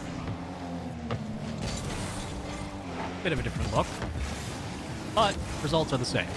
6-2. 3-2 series lead. Series point, qualification point. Uruguay, 1 5-minute match away from punching their tickets to the land. Oh, baby. And maybe this is probably what they expected. I think the 2 games up from Ecuador might have been just a little bit more shocking. I thought it was something to expect just with the way Ecuador are putting up so many goals coming into this matchup. I know they had lost recently, as we've mentioned 2 or 3 times now, to Uruguay earlier in the upper bracket quarterfinal, but still, that 2-game lead here in this series from Ecuador feels like a completely different series at this point. It's been Uruguay all the way through. That's the through line that is the most scary when looking at the health of this series long term. I just don't know what Ecuador can do at this point outside of playing, skating alongside Uruguay and playing the way they had, as if they had full boost all the time, which is, impossible. I just don't know what they can do. Uruguay maybe gave them a bit of room to wiggle there, had a 3-goal lead or so. Ecuador start to kind of come back. Geomar picks 2. But after that, Uruguay again, they kind of just shut the game down. And they do it at the right time of we have a minute 5 left. You're not getting a chance to win this game. And we go from 3 goals in a game to 6-2, and it's over. They're now up 3-2 in the series, 1 away again from qualifying. I feel like we've seen every version of, at least today, a current Ecuadorian offense. And they just can't answer the same question that Uruguay's been putting on the table every single time, man. It's just so clean. And I don't know what to expect. I don't know what you can ask of Ecuador. They haven't been able to do, and Uruguay in the first 15 seconds find their first goal, and what a touch from Mats. I mean, my goodness, Tommy putting this one away, and again, this far post pass from Uruguay has been so deadly for them. Ecuador, again, just no answer, and you're worried now if you're Ecuador. What are you going to have to do to stop Uruguay from putting up 5 or 6 goals? How do you, if you can't defend those kind of looks? Okay. A little 1-2-3 down the field will help. Geomar over to Richal, who finds the man far side. Wissa to put that one away. That's great Rocket League. And for Uruguay, not much you could do about that. The 1-2-3 downfield. Got to win as a team, man. Power friendship is a dangerous proposition. They're already downfield again. Is anybody there? Yes.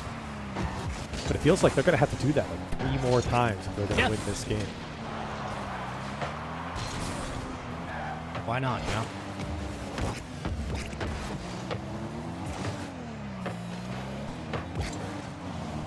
Oh, wow. Careful. Every wrap just looks dangerous. Every single thing is threatening. Geomar. A fake. Oh, what a fake. Not good enough still to get it through, but credit where it's due. Geomar has really kept this team involved. But just going back to that defensive stand from Ecuador, they almost let one in. It just feels like they're all watching the game defensively. Yeah. You can do what you want offensively, but if you're not putting up the defense, it's going to be tough. Great first touch from Machado. Gets through 1, tries to get through 2. That one pinched towards the net. Geomar there to save the day. Nice long clear downfield. Teammate goes for it. Gotta be on And target. that one's towards the net. Just a bit weak on the shot. Still keeps the defense honest. Another quick transition for Uruguay. Shut down. Geomar there to cut up the play. Closing in on 100 points. 2 shots already. Centers it. Pops it. Tough read here. Still nothing much to give. And once again, Uruguay will get out of Dodge for now. A couple of demos there from Nava. Might reset the field for him to take this one himself. So quick to this one, but not quick enough. Slowed down as he got closer. Machado has to get through the last man. Couldn't even put the shot on target. Demo comes out. Dangerous formation for Ecuador, but just no shot coming. They're staying in rotation. They're staying on the move. I mean, that is bare minimum what you have to do if you're going to play this speed, and they are. That's a good sign. They're getting upfield quickly. They're getting downfield with the ball quickly as well. Reset. That's a great save. Wissa timed it perfectly. Nothing for free so far.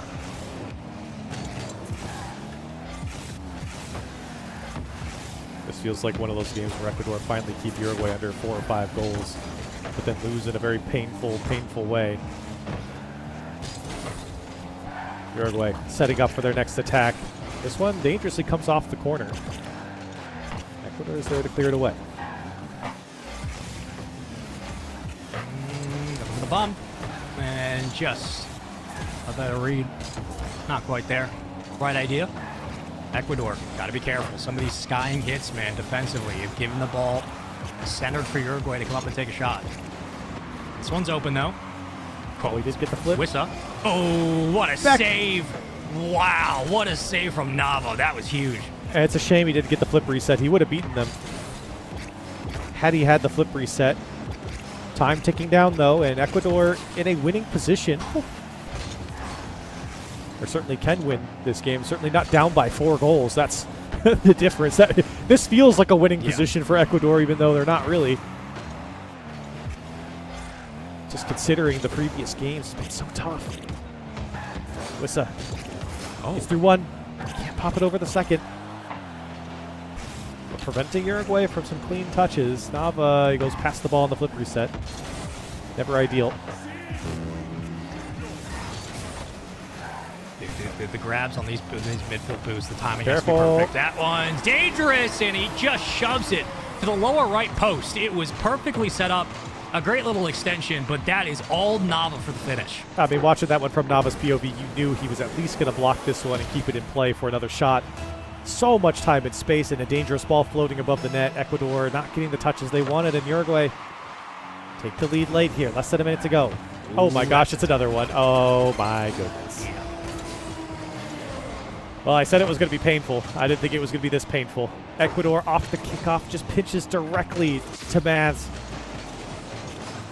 And what are you going to say? Ecuador, nobody back. Didn't expect it. 3-1 for Uruguay. Those are the ones that kill you, man. It's just right place, right time for Uruguay. Read it perfectly. Still, game continues. As long as there's time on the clock, there's a chance. Maybe not anymore, as Nava finds 2 goals at opportune time in very similar fashions. And for what had long been just a 2-goal affair and a high-powered offense that could not put up an extra 6, now breaks it open to a 3-goal lead, 4-1 for Uruguay. Painful way to go out here for Ecuador. 2 really, really great games from them early on in the series. They look composed. They look way sharper offensively than Uruguay. But again, another thing where just that consistency, player to player, has been so much better from Uruguay. They have played consistently in every single game. It felt like they have not changed anything. It took Ecuador popping off to win those 2 games. Since then, it has just been a rout from Uruguay. In the end, I mean, 6 goals is close enough to 5. This game, the first 3 minutes, 30 seconds, the last minute or so has not really been indicative of what we've seen, but it was a slow build-up, a tearing down of the Ecuadorian offense. Their defense held on for as long as they could, but Uruguay was just the better team today. They were just so much cleaner, so much more efficient, and in the end, 1 for the road. They'll cut it down to 3. 5-2 will be the end, and a qualification for Uruguay as they punch their ticket through the best of 7 for a LAN appearance in November at the Esports Nation Cup. And Ecuador, unfortunately for them, road cut here. Painful. But still, for Uruguay, fantastic series. They looked incredibly consistent. And again, was the same consistency I felt like that we saw when they played Colombia.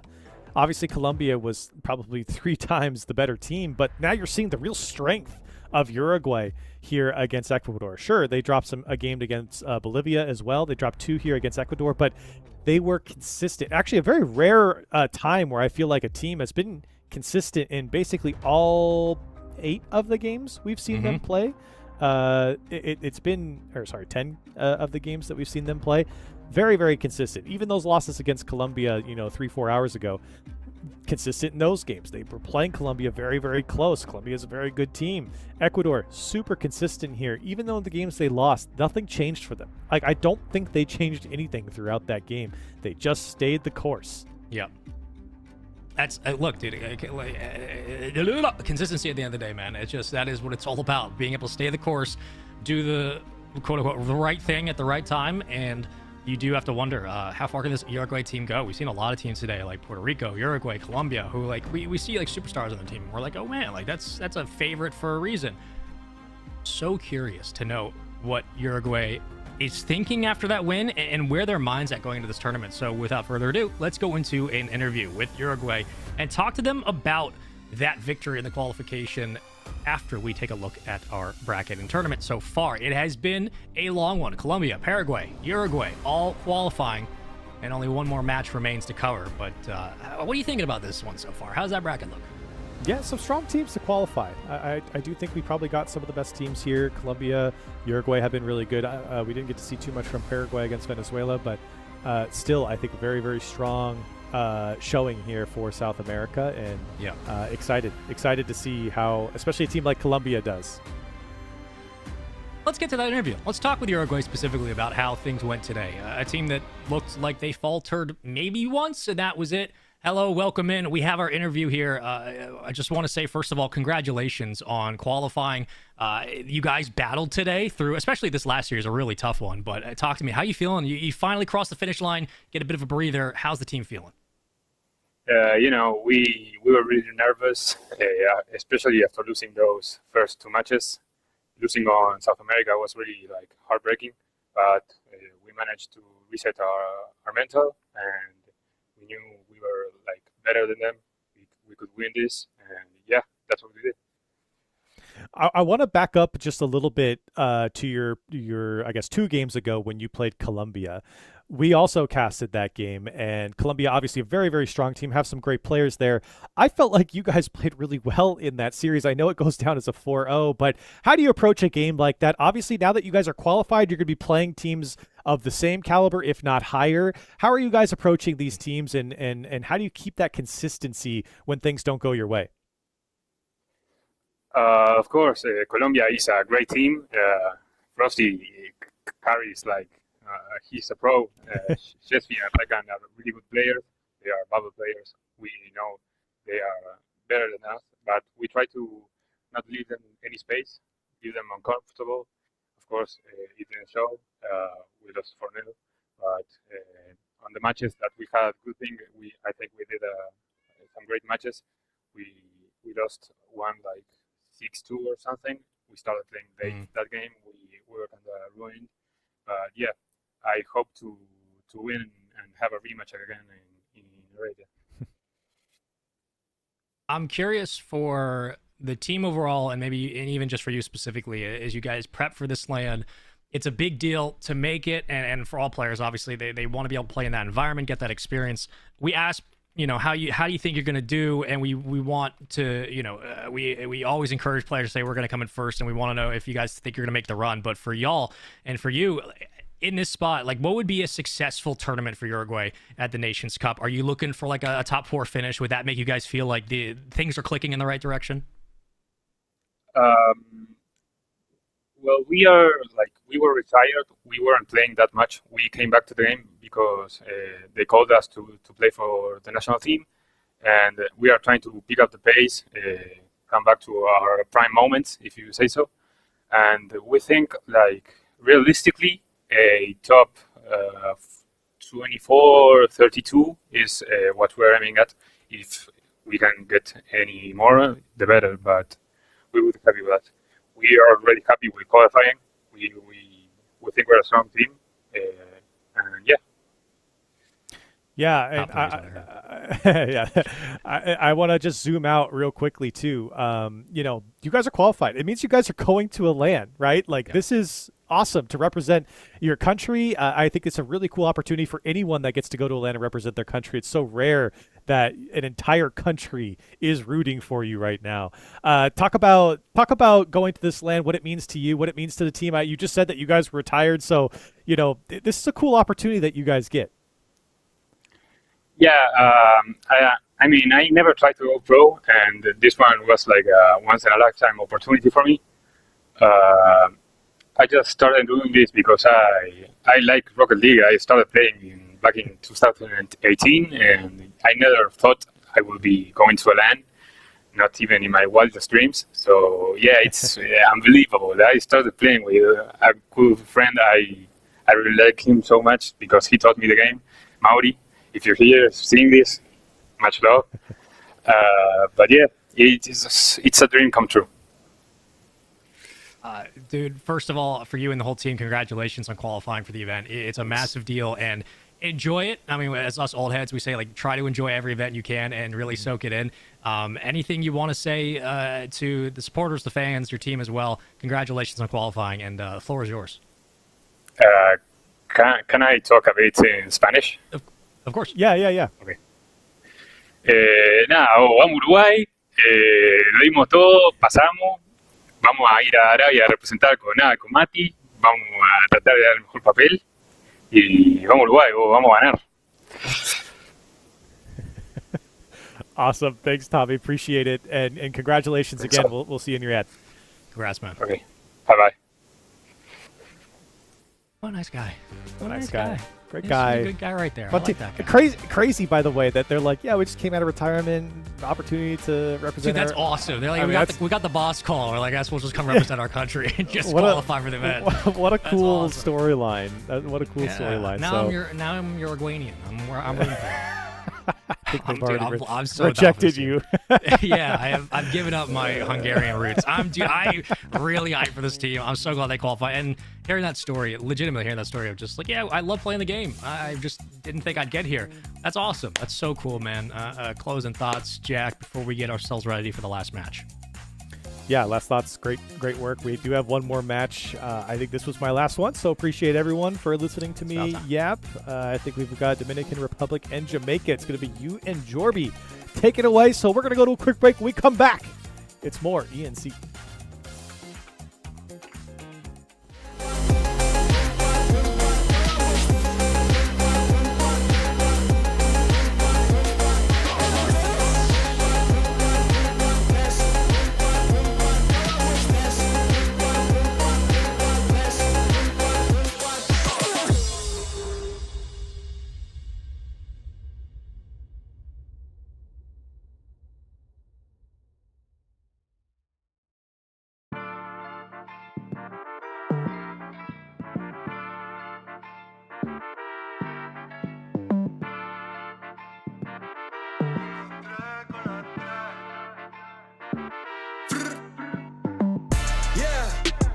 me canta canciones y tengo un coro. Ganador ves el oro, brillo como un tesoro. Y tu novio es un bobo, mi gatita tiene todo. Pegajoso y hermoso, con la 3 peligroso. Ganador ves el oro, brillo como un tesoro. En el bosque como un lobo, cazando el dinero, haciéndolo solo. En mi vida he visto todo, nada puede asustarme. Solo tengo que cuidarme, paso grande voy a brincar, yeah. Cuando fui chiquito me dijo, Evancito, tienes que luchar. Para llegar a la cima se tiene que actuar, se tiene que escuchar. La calle te llama, la calle la fama, que está tu hogar. Bolsillo llenado, si escucho un poco los oigo cantar. Plata me canta canciones y tengo un coro. Ganador ves el oro, brillo como un tesoro. Y tu novio es un bobo, mi gatita tiene todo. Pegajoso y hermoso, con la 3 peligroso. Pegajoso y hermoso, estoy más grande que un oso. Mi pistola está muy hermosa y la tuya estaba so. Mi palabra tan filoso, porque el game es una guerra. Patrullando Panamera, yo no ando con cualquiera. Cuando fui chiquito me dijo, Evancito, tienes que luchar. Para llegar a la cima se tiene que actuar, se tiene que escuchar. La calle te llama, la calle la fama, que está tu hogar. Bolsillo llenado, si escucho un poco los oigo cantar. Yeah, plata me canta canciones y tengo un coro. Ganador ves el oro, brillo como un tesoro. Y tu novio es un bobo, mi gatita tiene todo. Pegajoso y hermoso, con la 3 peligroso. Plata me canta canciones y tengo un coro. Ganador ves el oro, brillo como un tesoro. Y tu novio es un bobo, mi gatita tiene todo. Pegajoso y hermoso, con la 3 peligroso.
Hello, everyone, and welcome back to the Esports Nation Cup qualifier.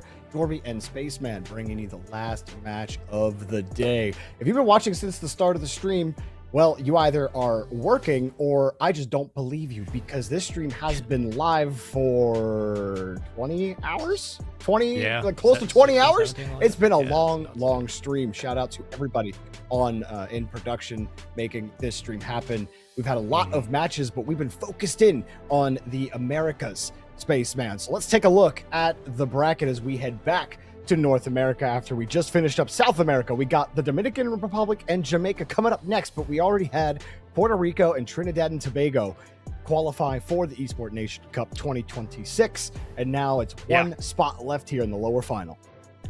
Uno Mas, man, one more to go. Not that all the pressure's on, but it absolutely is. You got two teams left fighting for it. We all know that it's a best of 7. The lower finals has yet to be decided. Jamaica, Dominican Republic, Jay-Sean, Tangent Tooth, and Hypin are on the clock now. Dominican Republic obviously had fought through their earlier matchup and were able to take down El Salvador to get to this spot. Peak, Angelotti, Willowski. This is a roster for Jamaica that has to be able to, like we've said all day, step up and beat the moment, man. You get 4 games to get it done, obviously in the best of 7, but there's not a lot of time left for ifs, ands, or buts or conditions about who's going to show up when. You just have to make the plays. Dominican Republic, you said it, Woloski, Angelotti, and Peak going to be heading against Jamaica. They played against Puerto Rico, and it didn't go great for them. They got 3-0'd, but Spaceman, we were casting that Guatemala-Puerto Rico match, and this one was at least a little closer, even though it was an 0-3, 3-0, 3-2, and 3-1. So relatively lower scoring games than a lot of the games we have seen in both North and South America today. They go up against Jamaica. Jamaica, who played against Trinidad, got swept.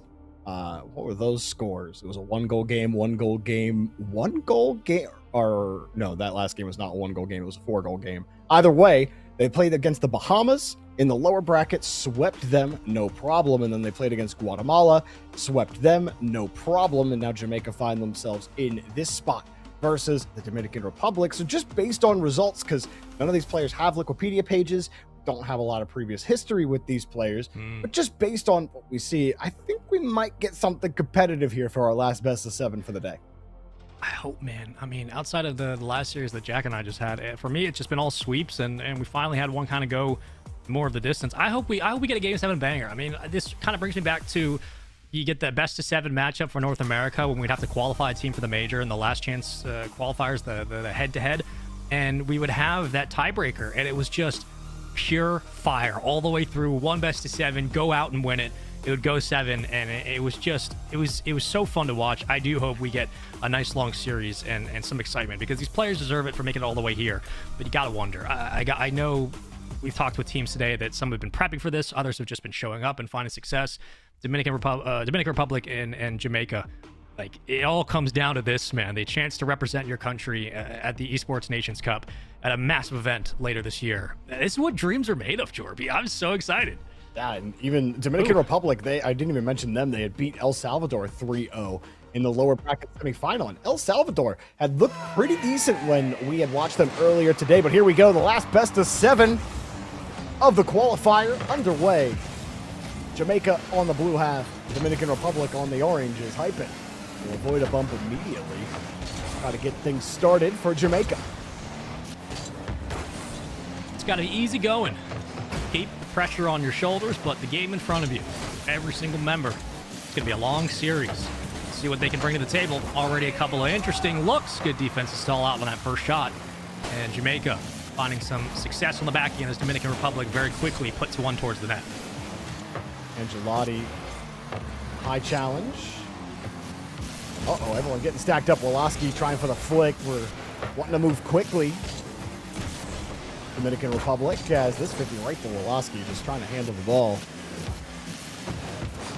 Nice, good soft touch. It was good space ID there from Angelotti, but a good challenge from Hypin. Nothing he could get set up in front of the net. His Tangent Tooth has got to be up there in the echelon of names for me I've seen in Rocket League. Jay-Sean coming around. Scoop this up. First minute. Neither team really doing much.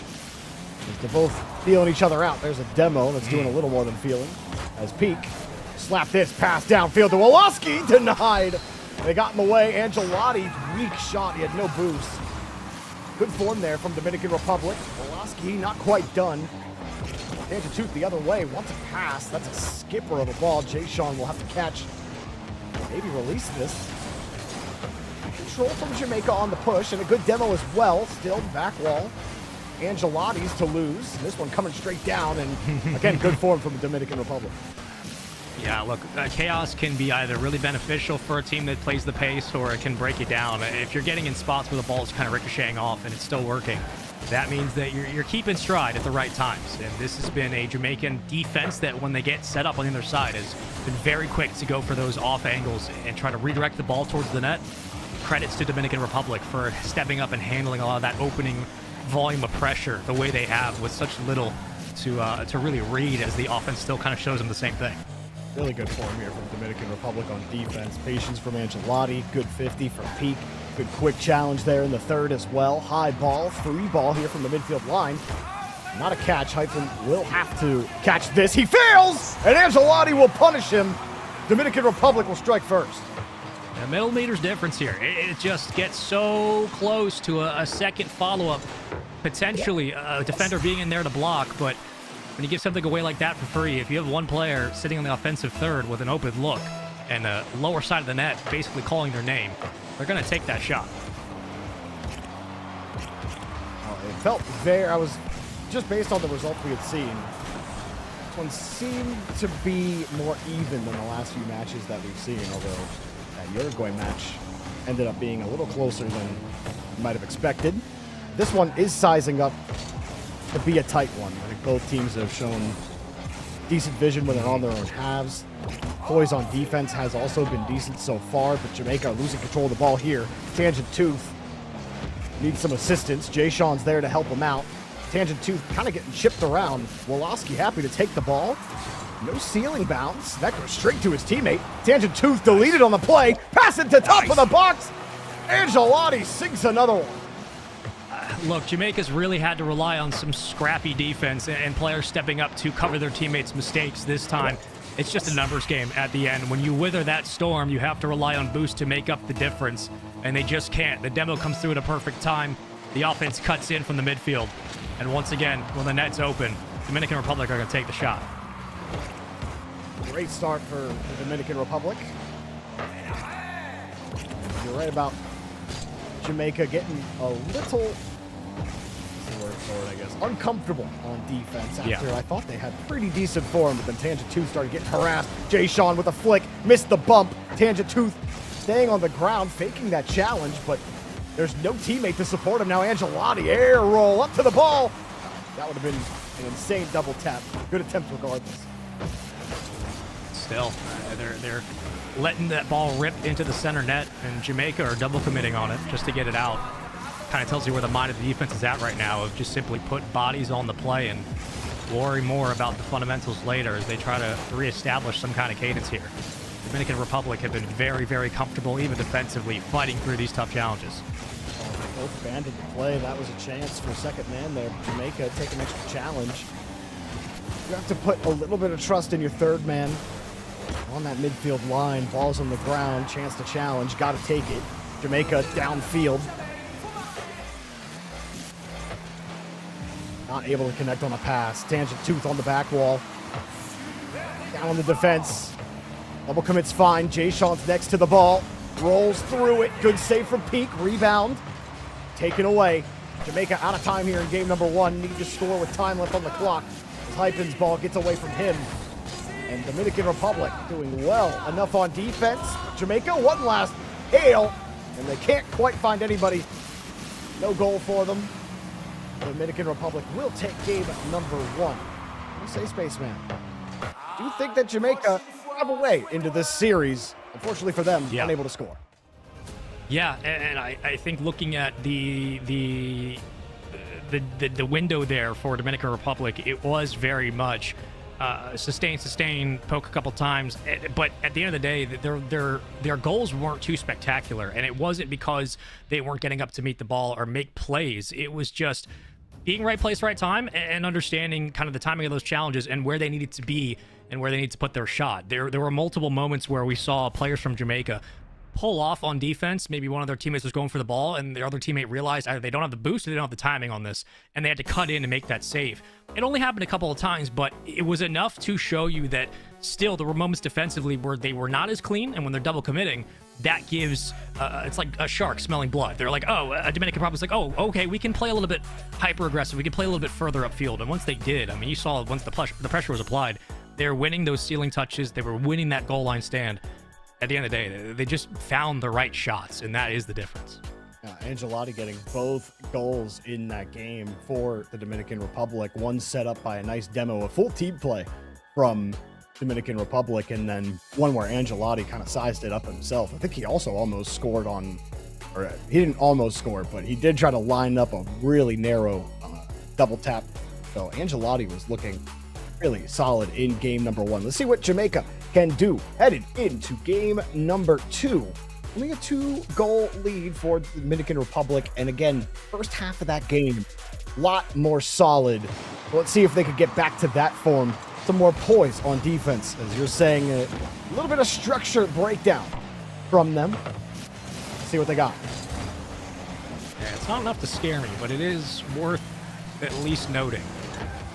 Because there is just a foundation you can build on, and for Jamaica, now all the signs point towards what does the offense have? What do they bring to the table?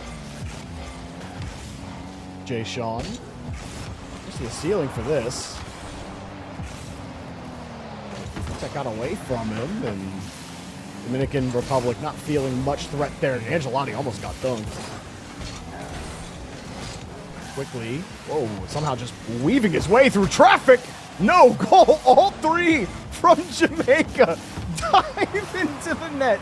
They get the save, and they survive for another minute. Hey, a broken clock is right twice a day, right? It just, if you're going to triple commit, at least make it work. If it lands, it lands. Can't keep relying on it, but you can absolutely see if it gets you through a tough situation. They're still trying to get the wheels onto the wagon after game one. But here comes the Dominican Republic. And it's Olwalowski here on the setup. Drops it down.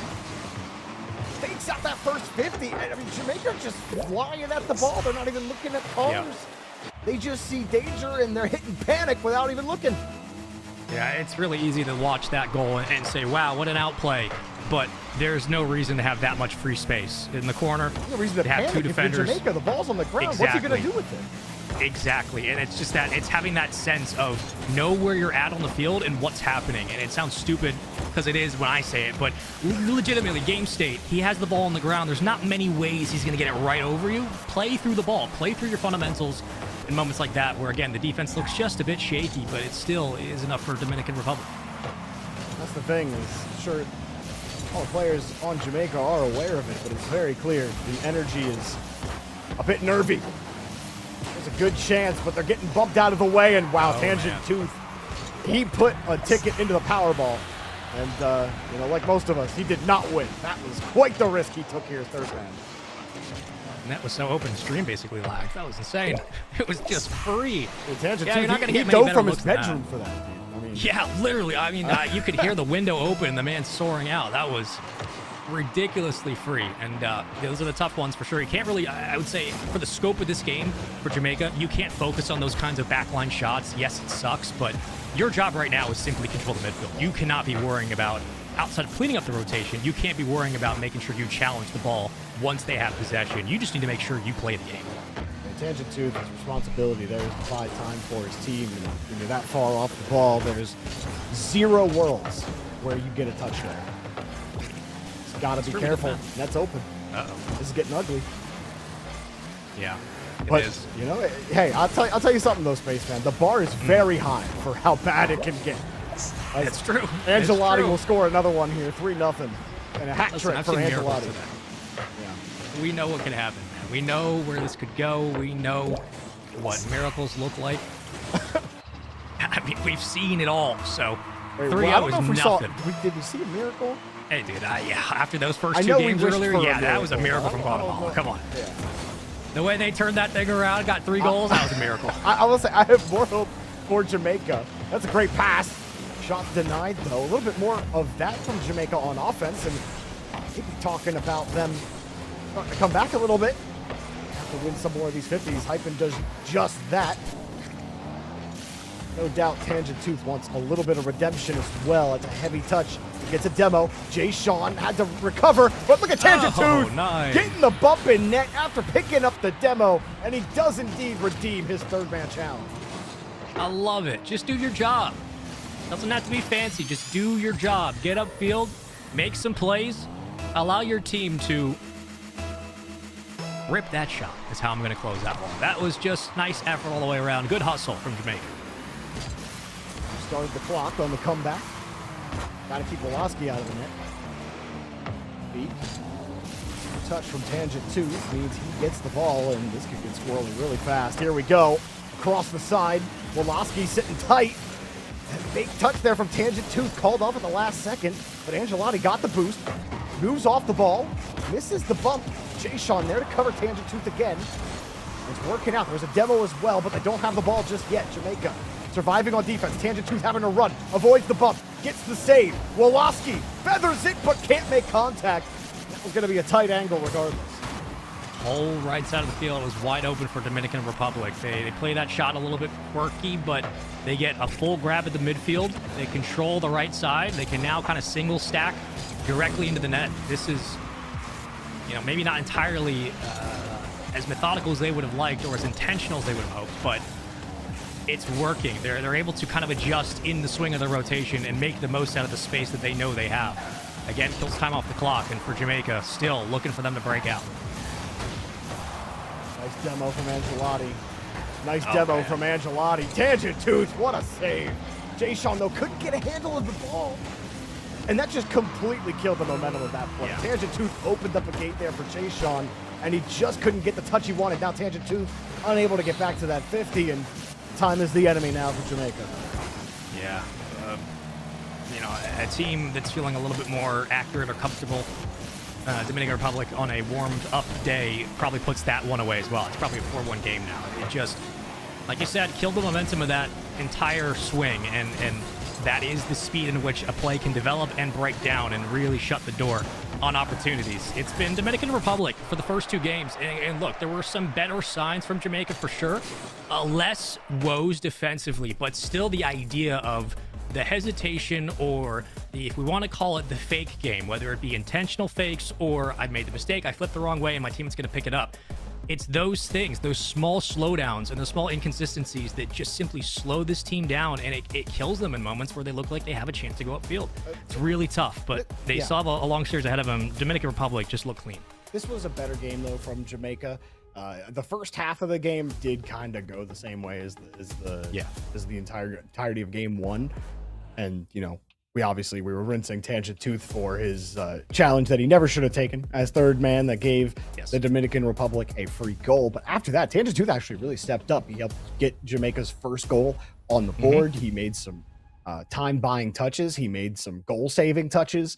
So he really stepped up in the second half of that game, and then it was little things that was breaking down for Jamaica. An errant touch here, or a, not a risk, but a divey touch that you're not going to win a challenge on there. It's just little things for Jamaica. But I actually liked what I saw. I thought they adjusted well in the second half of game two. But now it's just about keeping defense clean like they were able to for most of the second half of that game. And don't find yourself in a 3-goal hole 2 minutes in. Yeah. I think they have a chance to make this competitive. I think their defense showed that they can do it. I still think that advantage is full on Dominican Republic. They have better pressure on offense, but Jamaica were able to test them a little bit. So game 3 could be a different story here. For Jamaica, it's must win. Yeah. I think that to kind of frame that as well, to frame what you said in the context of the path to progress, the keys to victory for this team in Jamaica. Like, every game introduces maybe a new problem. First game it was the defense. Second game it was some of the connections, the infield passing that was just a bit errant. Everything introduces something new, but they are making adjustments. So if they can keep that consistent, if they can keep a pace of just slowly tweaking away at the stuff that doesn't work, they might get to a point where, they're able to go blow for blow against the Dominican Republic, and then you open the door for opportunities. You open the door for a different version of this series to evolve. So it's just obviously this is a big deal now. You're down 2-0. You've called the timeout, rightfully so. This is the time to call it. But for Jamaica, it's just taking it piece by piece and trying to keep the game simplified because, one, you're here for a reason, and two, Jorby, I mean, if there was ever a question about Jamaica's ability, we would be looking at a series similar like we had earlier with like Colombia, Uruguay, or we had Guatemala. Like, just such a disparity between two teams. That is not the case here. I do feel like there's a, like I said, the nervous energy on Jamaica's side is maybe a bit unwarranted, as I don't think Dominican Republic are that far ahead of them based on what we've seen so far. If they just fight the nerves a little bit, hopefully they took this time out and took a deep breath, get the heart rate down a little bit. I think they'll be just fine. I really liked how they looked at the end of that second game. Let's see what they do here. They're on offense to start game 3.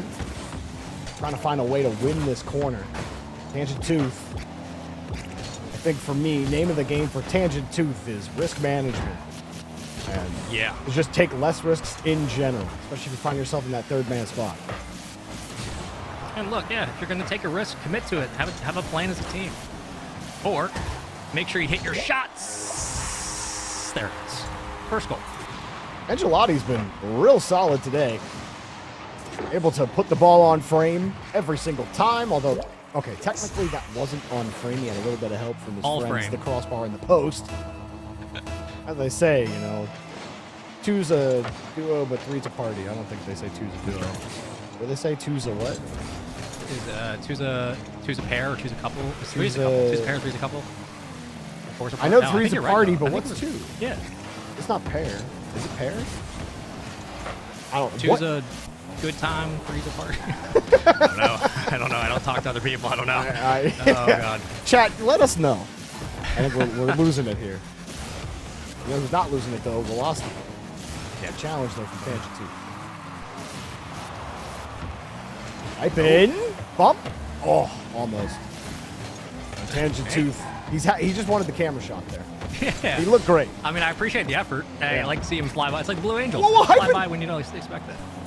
We can't whip. Can't be doing that. Guys, I Oh mean my it. I mean it. We can't be whipping.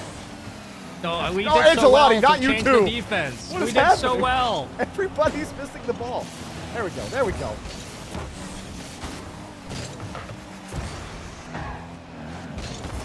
Straight down, Deshaun. At the hyphen. They're finally able to move the ball. Gonna find a way to wrest control of it from the Dominican Republic. There's a demo with space. Peak knows it, flicks over one. And gets a demo on the respawn. Angelotti with the challenge. Back to Woloski. Jamaica with the shot. Not strong enough. Easily denied by Peak with a clear. You grab full tank. There's just no reason. I know you're trying to recover on the ball, and Jamaica, that player was circling back to read the bounce, but there's no reason you get beat to that challenge and then lose the sidewall. When you have a full tank of boost, that is an extra challenge, an extra 50 that should keep the ball in play for Jamaica. Instead, it leads way to Dominican Republic again, kicking it downfield. Just small things here where, again, the difference is simply space. And it just seems like they're just behind it, just by a bit. Hypen. Extra touch. There you go. Beautiful go here from Hypen. He got that that last touch that the defender does not think he has. This one right there. You can see the defender jump as if one touch is not coming. But Hypen had it all day, and that's a beautiful game-tying goal there from Jamaica.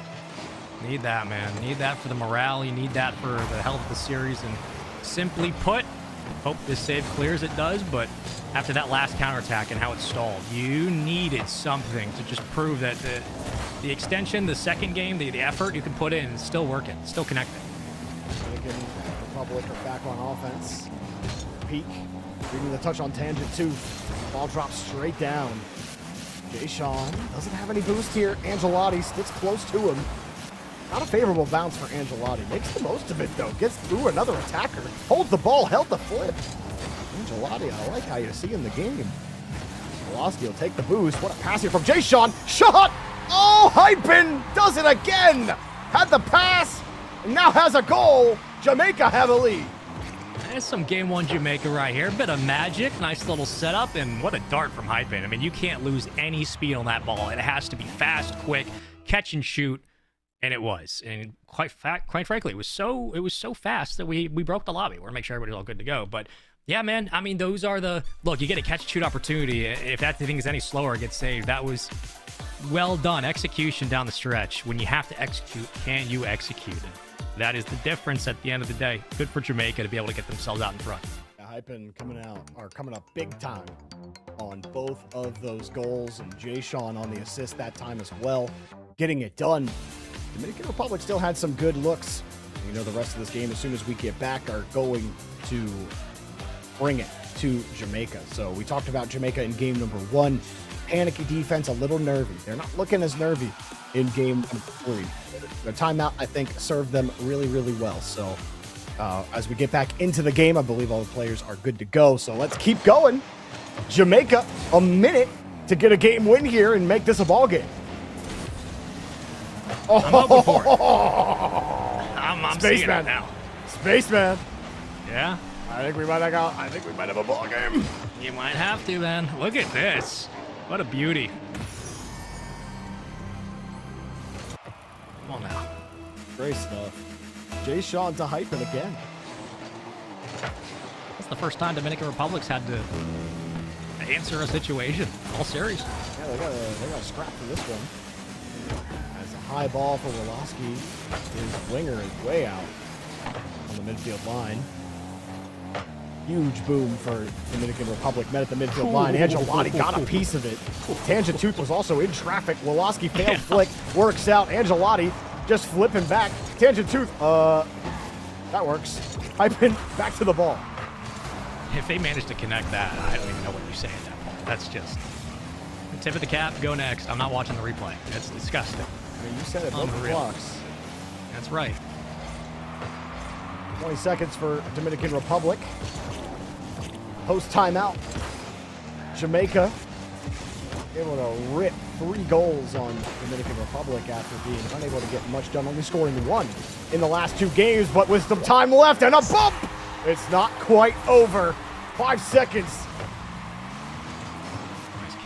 Nice catch and beat. Used all of that boost. Wave dashed onto the ground to get out in front, keep the ball alive. 3-2. 5 seconds. Yeah, time is not done, excuse me, but it's still a tall order for the Dominican Republic. Kickoff goes right to them as well. Jay Sean there to meet it. Ball needs to hit the ground. Jamaica will take a game.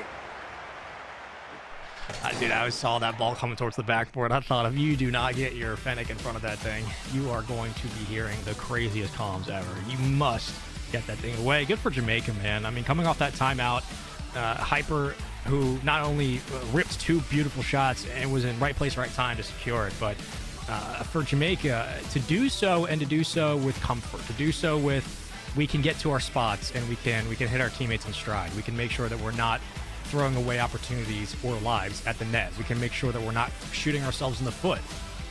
That is a very important factor for this series because it shows improvement from Jamaica. And at a time where there were many questions, they've improved, and they've done so every single game. And now Dominican Republic will call their own timeout. So this is a real fascinating little series we got here. Calling a timeout after the 1-game loss there as well. So Dominican Republic want to nip this in the bud, whatever they think is going wrong right now. I just thought Jamaica really stepped up. Hypin and Jay Sean connecting a couple of times on offense, really coming alive. Like the fight from Dominican Republic at the end, it was a really great play from them, and we're getting to that close series. I thought that these two might perform at, but it does still feel to me like Dominican Republic have this edge. I think that after this timeout, Jamaica come out, they start strong, start early, put Dominican Republic on the back foot. My tune will change really quickly, but it was a good first step for Jamaica, but it was only 1 step.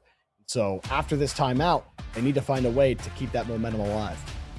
Yeah, that is that will be kind of the parallel play here of does Dominican Republic have their own Jamaica timeout? Do they have the ability to kind of flip a switch and show us a different version? I think the answer is yes, but the way they played so far, and again, Jamaica picked up the pace quite a bit and played a little bit more.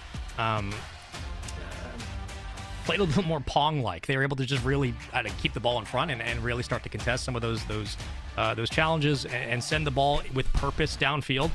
I'm curious if Dominican Republic will come out and have a similar forte as we get into our next match. I believe we're just getting some servers reset, but this is going to be a very, very interesting game for man, because look, if you're Dominican Republic, you win this. It's not guaranteed, but you put all the pressure as much as you can onto Jamaica. For Jamaica, talk about a momentous game number 4 for how you've been able to fight back in this series and the improvements you've made. You've already used your timeout.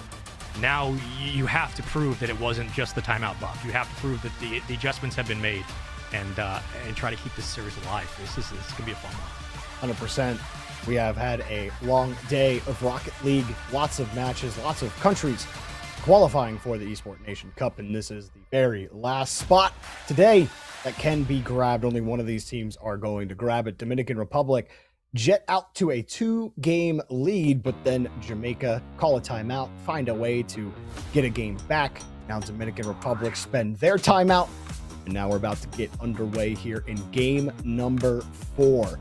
I've really liked Angelotti on the Dominican Republic side so far, has been excellent with the mechanics. Woloski, I feel like, is close to being that pin that can set Angelotti up. It's worked a couple of times so far. On the other side, who have you been most impressed with? Honestly, I think as you were asking the question, before you asked the question, I was thinking, like, I feel like my answer would be always the team. I'm always a fan of the team. Specifically, I want to say that I am a fan more so of that tactical timeout more than anything else. But the biggest standout for me, really across the board, Hyper. I think because of look, putting away that first goal. I don't know why it's breaking my brain so much. Putting away that first goal was just put a sign of life into the team, inject them with something. The second one was more of a gimme off the reset, but I haven't seen a lot. Like, legitimately, I just haven't seen a lot from this team. Hypen is the first time where they were in position to, not lose an errant rebound, and he nailed it. And sometimes it's the simple stuff. It's just a simple, clean shot that when it works, and as long as you're proving you can do the 2 + 2 = 4, you can do the math upfield, to me, that is good enough to get a team going and start their engines.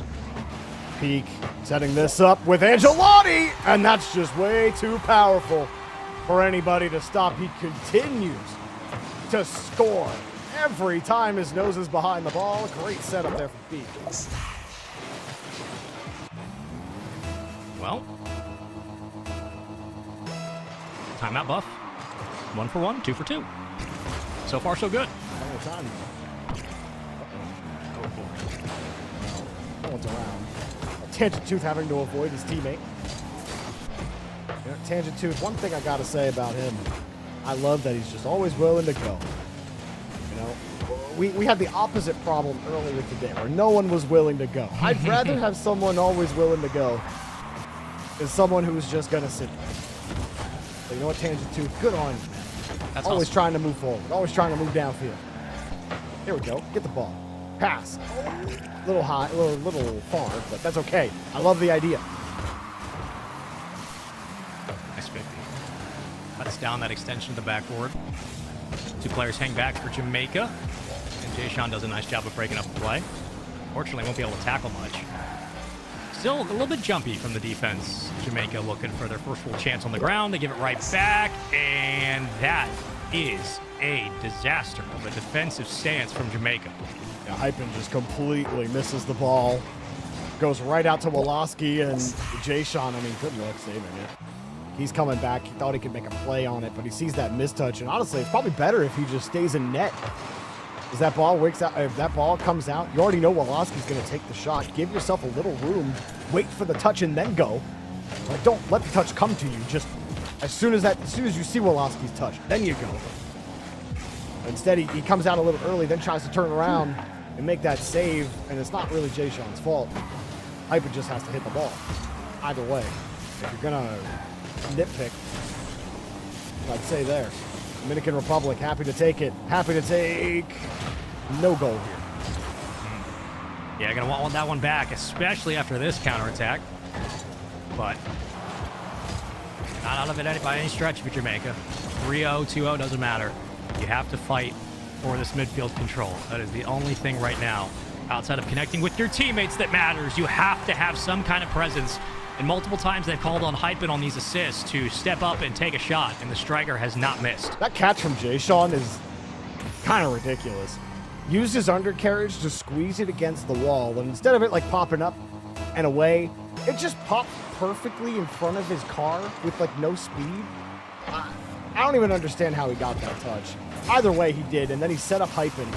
And that duo continues to produce in this series. Jamaica with another pass. Hit a little high. Woloski taking it away. A heavy touch almost gave Jamaica another shot on net. Tangent 2's last back. As Jay-Sean actually takes away the option. And gets the clear downfield. And rewarded with a full tank. Still gets the defense to bite. Fighting through the second. Another one-on-one game for Jamaica, where they look a little more comfortable than when they have to send the house on the goal line. They do escape for here. But right back into the hands of the boys in orange. Dominican Republic past the midfield line. Jay-Sean. Decent carry. That extra touch, though. Able to keep controlling it. Hypen gets a good first touch here.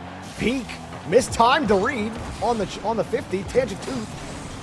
Trying to force it out. Nothing works. Peak.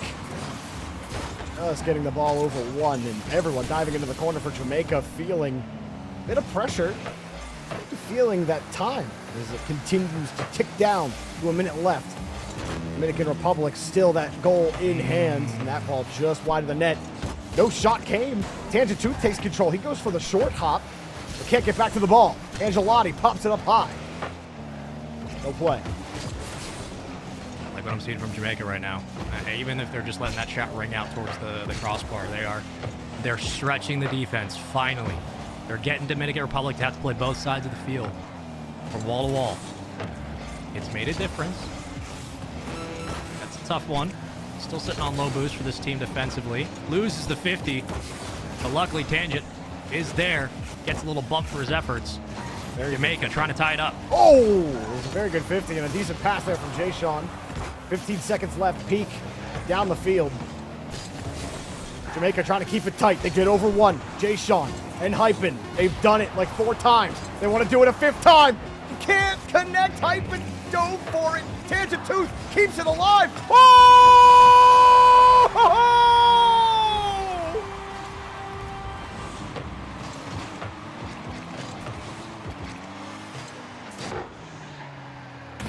There goes that man. It broke the party. There goes that man. Who else, man? Who else but Hypen? Hypen and Jay-Sean. If Tangent Tooth, put some respect on Tangent Tooth's name. He kept the play alive. Here we go again, Jamaica. Oh no, Tangent Tooth went flying. He didn't get back to the challenge. Can't tame a stallion, buddy. The Tooth Ellen give it. Bride. The Tooth take it away. Almost getting scored on there. Unbelievable. Unbelievable scenes to get to this OT. Man, Hypen, 2 goals on 4 shots. You just need someone consistent, man. You need a consistent second man just to put the ball away. And he has. But gives it right back to the Dominican Republic. They're going to sky it. They're going to get a demo. Oh, they just gave it away at the wrong time. Oh, baby. They worked so hard, but they did the wrong thing. A misread from Jay-Sean. And unfortunately couldn't find the second effort. Dominican Republic steal away a heart-thrilling potential win for Jamaica. Oh, Jay-Sean on that attempt. The ball kicked out. He thought maybe there was going to be a 50 the way he was positioning, and instead it was a clean touch there from the Dominican Republic. He tried to get back to that ball. Dominican Republic survive after a crazy 0-second sequence there at the end where Tangent Tooth kept it alive after Jay-Sean and Hypen couldn't get it, or Jay-Sean couldn't get the bump. Hypen had just dove into the net just hoping Jay-Sean could set it up. Tanja Tooth is in the attacking corner. He gets a perfect touch out to the center. Then the shot hits the post. I know. Bounces back out. And then the Hypen gets back into position to score it. Tell you what, man. Tier 1, Tier 2, Tier 3. It doesn't matter, Spaceman. 0 seconds. Yeah. Always going to be fun. Every single time. We've got ourselves one heck of a match so far, but Dominican Republic now 1 game away, qualifying for the Esports Nations Cup. One of my favorite things in Rocket League in general is if there's a shot going towards the net and it has like a foot of air under it. Like, it's not, we're talking about like a low skimmer, but like it's got a chance. If I know that it's going towards the net in 0 seconds and it looks decent, and especially when I'm with you, I'm like, I'm just gonna sit back and let Jordan react to this. I'm just gonna sit here and I'm watching this thing. I was waiting for you to say something. Dude, no, I was having a good time. I'm like, I know this thing's gonna stay up and take a crazy bounce, and it's gonna go in, and Jordan's gonna see it, and it's gonna go crazy. I'm like, I'm here to spectate. This thing's great. It was awesome. I love it. I love when the ball keeps bouncing around, and I get to hear you see it in real time. It's awesome. Very few things are as exciting as watching that. Here we go, Jay-Sean. Trying to throw it out. This is bad. Jamaica hopping around, unable to get out of the pond. And Angelotti scoring like it's his job. Boy, is he doing it well. There we go. 1-0. All right. This is the real test, as opposed to all the other ones. This is the one. You must have an answer. Jamaica, what do you have left up your sleeve? Are you capable of qualifying for this tournament? Or does your run end here? Dominican Republic just walked their way through this series after that really impressive game number 3 from Jamaica. The Dominican Republic fans in chat are out in full force. Jamaica shot. Not good enough. Peeked in the net. Angelotti, change up, flicker. Going for the bump. Angelotti, bro, you cannot do that in this lobby. It's supposed to be more even than this. And he's just absolutely styling on him. Wow. A little bit of game 1 action there. A couple of fakes that were very, very specific in game 1. Very intentional. This time, just a bit of a crossing action in the air. A bit of a little show. Oh. No, why would we double commit? Jamaica. Gotta get on the ground. Here comes Dominican Republic. It's supposed to maintain, what's the word I'm looking for? Neutrality. There we go. I just don't want to see you double commit in front of the box like that. You're scaring me, Jamaica. Get the blues. Pop up to Jay-Sean. He'll let it bounce. Yes, Jay-Sean finding Hypen. But the duo cannot connect this time. Come on now. I mean, the defense has held on to more boost in the last 3 games than they have since the start of our conversation before that tactical timeout about what do Jamaica have left. They have looked so much better. They fought through that 0-second goal.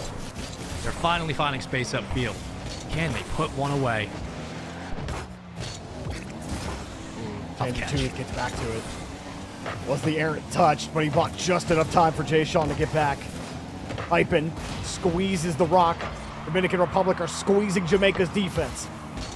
Woloski up off the ceiling, has another touch, keeps it going, and guess who's there? Angelotti to cash it in!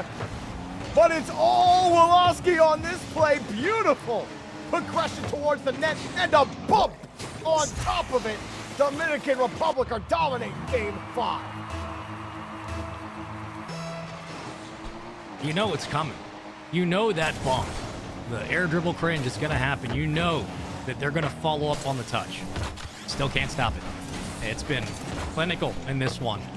Not too much more to say about it. Dominican Republic, hold on, will still play some great defense in the stretch, but Jamaica have to know that every single look on the goal line is going to be followed by an extra member. Oh my God. That would have been one hell of a way to get back in this game. I'm so sad that didn't go in. Yeah, man.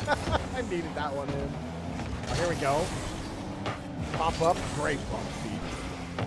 Said, fine, you want to play the air dribble? I'm just going to take you out. Now Hyphen with the... You saw a Zutch, a rare Zutch. Jay Sean. Stands a tooth. Back to Jay Sean. Cut out. Whew. Hyphen getting back quickly, but Woloski's actually going to take the boost. Jamaica, their time here in this tournament is running thin. Dominican Republic looking like they just may qualify unless we see a little bit of magic. But magic starts with an explosive, and Jamaica can't get a demo on the back line. As here comes another hit for Woloski. Back wall not available. Time still ticking down for Jamaica. That's the dangerous part, man. Every goal feels like it's going to take a full 45 seconds, and it absolutely will if you're not able to put a hand up anymore. I mean, what more can you say? You give it right back after all that work in the corner, all of that time, taking it away, still sticking through the play. And unfortunately, you kick it back out into no man's land where Dominican Republic were ready and waiting. I just don't think Jay Sean needed to flip into that ball. It skipped off of his nose, but he has support behind him. Let your team come to it. Don't just give him the ball. It does fall apart here for Jamaica. And I think we got to get these Dominican Republic boys some Wikipedia pages. I think they might have earned that a little bit here in the final minute. 4 goals. Qualifying. Surely that earns you a Wikipedia page. I think so. I think at this point, the way you've played, you absolutely deserve it. Both teams. Now for making it this far. Jay Sean, a little bit of magic. Whirling, not gonna happen. Jorby, hate to say it, but I think this one is gonna end here. Well, 23 seconds. Jamaica, they had some breaths where you thought, okay, they might be able to control the pace of the game. They might be able to do this. They had some progressions. You saw Jay Sean and Hyphen linking up beautifully. But at the end of the day, it was Angelotti and company getting it done. Here at the end, Dominican Republic earned the last spot to qualify for the Esports Nation Cup. One of them's dropped the controller. It's GG. I bet he's always wanted to do that. Congratulations to the Dominican Republic for qualifying. And Jamaica have been eliminated.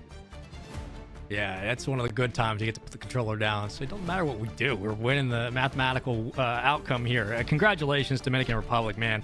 They look so good. And in a series where obviously they battled against a Jamaica squad that had gave them some trouble in Game 3. But really, it was Dominican Republic controlling kind of the pace of this game. And like we've said all series, and for most of the series today, you control the pace, control the midfield.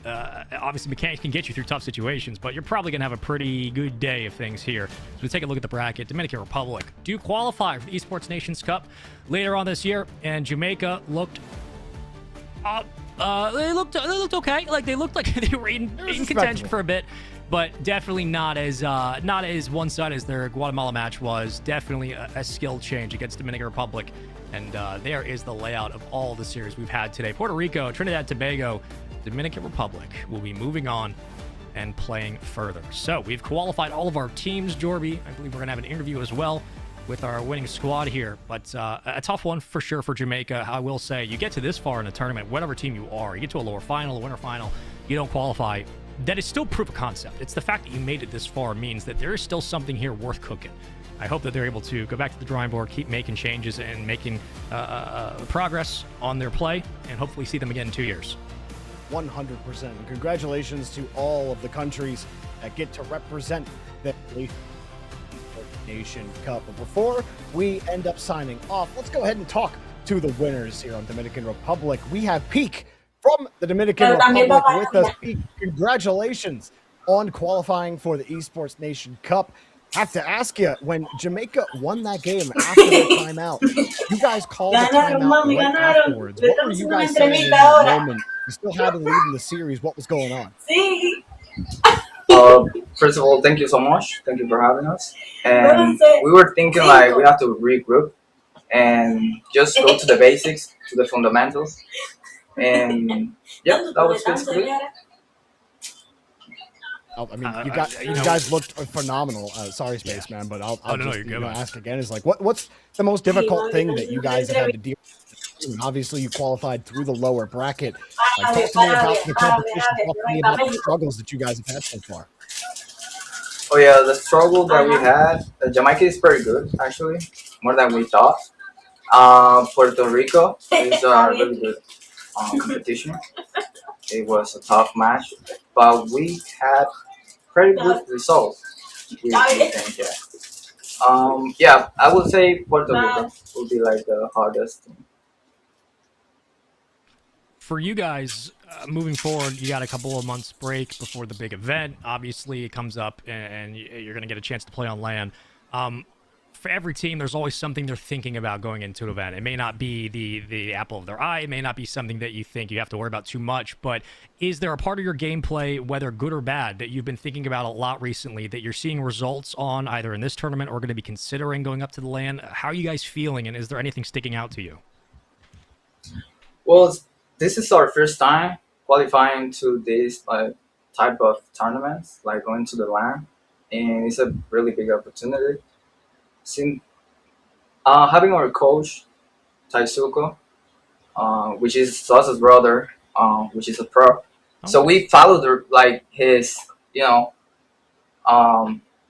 from his experience, we follow what he says, like screaming, watching replays. We will probably take a break from here, probably a couple weeks, just to get prepared for the big tournament in Aragon. Absolutely. I mean, you guys have absolutely earned it. Well, it was a pleasure to watch you guys against Jamaica. A pleasure to watch you, run through these qualifiers. And I just kind of want to give the floor to you. Any final words, final thanks that you want to give to the stream, to anybody? Yeah, can I say in Spanish? Yeah, absolutely. Bueno, muchas gracias por apoyarnos. Nosotros vamos a representar a la República Dominicana. Vamos a poner la bandera en alto. Gracias por el apoyo y vamos a darle. Muchas gracias. All right, Pete. Thank you so much, man. Congratulations to you, and enjoy your little break. You guys have earned it, and we'll see you tournament time, man. Good luck to you. Thank you. All right, that was Peak from the Dominican Republic, representing his country well. Spaceman. Yeah. What a qualifier. We had a little bit of everything. We had 14-0. We had more than one 0-second goal.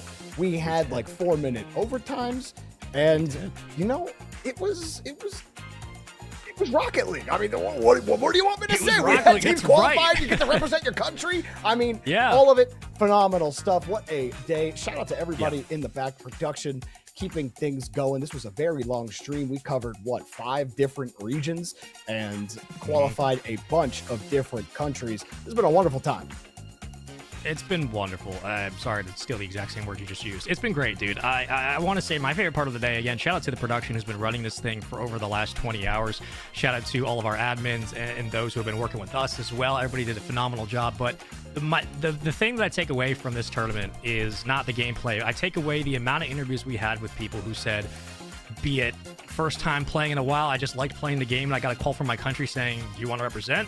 And those who said, we feel comfortable, we're here, we're not professionals, we're not committing our lives to this, but we wanted to try it. And that kind of sentiment of friends playing together, or people saying, I'm just a person, I'm going to play this game and try to compete, that to me is the beauty of international competition, and specifically for the fact we're in the midst of the World Cup and the conclusion of it, we're in the midst of international comp, seeing so many people, young faces playing Rocket League and being either green at the game and still being really good, or saying I'm coming back and just kind of seeing how things go and it's working out. That makes me really happy. I love seeing normal people who are not completely locked into this massive esports grind finding success, and it makes the event feel more international for me in some weird way. I just love it. I love seeing the humanity today of all of our players, and I'm really glad that they all showed up. And shout out to everyone at home for watching, for participating in chat. We had fun reading off some of your chants that you were putting in chat. We learned how to rhyme today. We got a lot done, in addition to Rocket League. So Absolutely phenomenal stuff. But I mean, that's it for us on the stream. We don't got any more players to talk to. We got no more Rocket League to watch, at least for today. So thank you all so much for coming out and watching. And until we get to the main event, well, we'll see you then. Peace. Yeah, yeah, I'm taking control, yeah. Better know that I'll be taking that control. Yeah, yeah, I'm taking control, I'm taking control. Better know that I'll be taking that control. Yeah, yeah, I got that control now. Better know that I'll be taking that control. Yeah, yeah, I'm taking control, I'm taking control. I'm gonna take that control. I'll just be playing my role. I'm gonna take all the souls of the ones who be standing in front of my goals. I'm creeping up like a ghost. No one can even come close. I'm ready to go in a charge, and you better know that I'm bringing the force. I'm on the hunt, I'm a champ. I got the squad as my fam. Summon my foot, I'm like blam. Play me that tune, it's my jam. I'm gonna reach my potential. Fully, I get in the mental. It's the state and I go for it all. I'ma honor the grind, I'ma own it, no rental. Better know that I ain't never gonna fall. Better know that I am coming for it all. Better know that I am taking back control. Better know I'm taking control. I'm gonna go through the fire. I'ma show you the thing I desire. I'ma inspire, I'll show everyone how I built an empire from nothing. You know I'ma never succumb. When the challenge arises, I come. I'm not one to just get up and run. I'm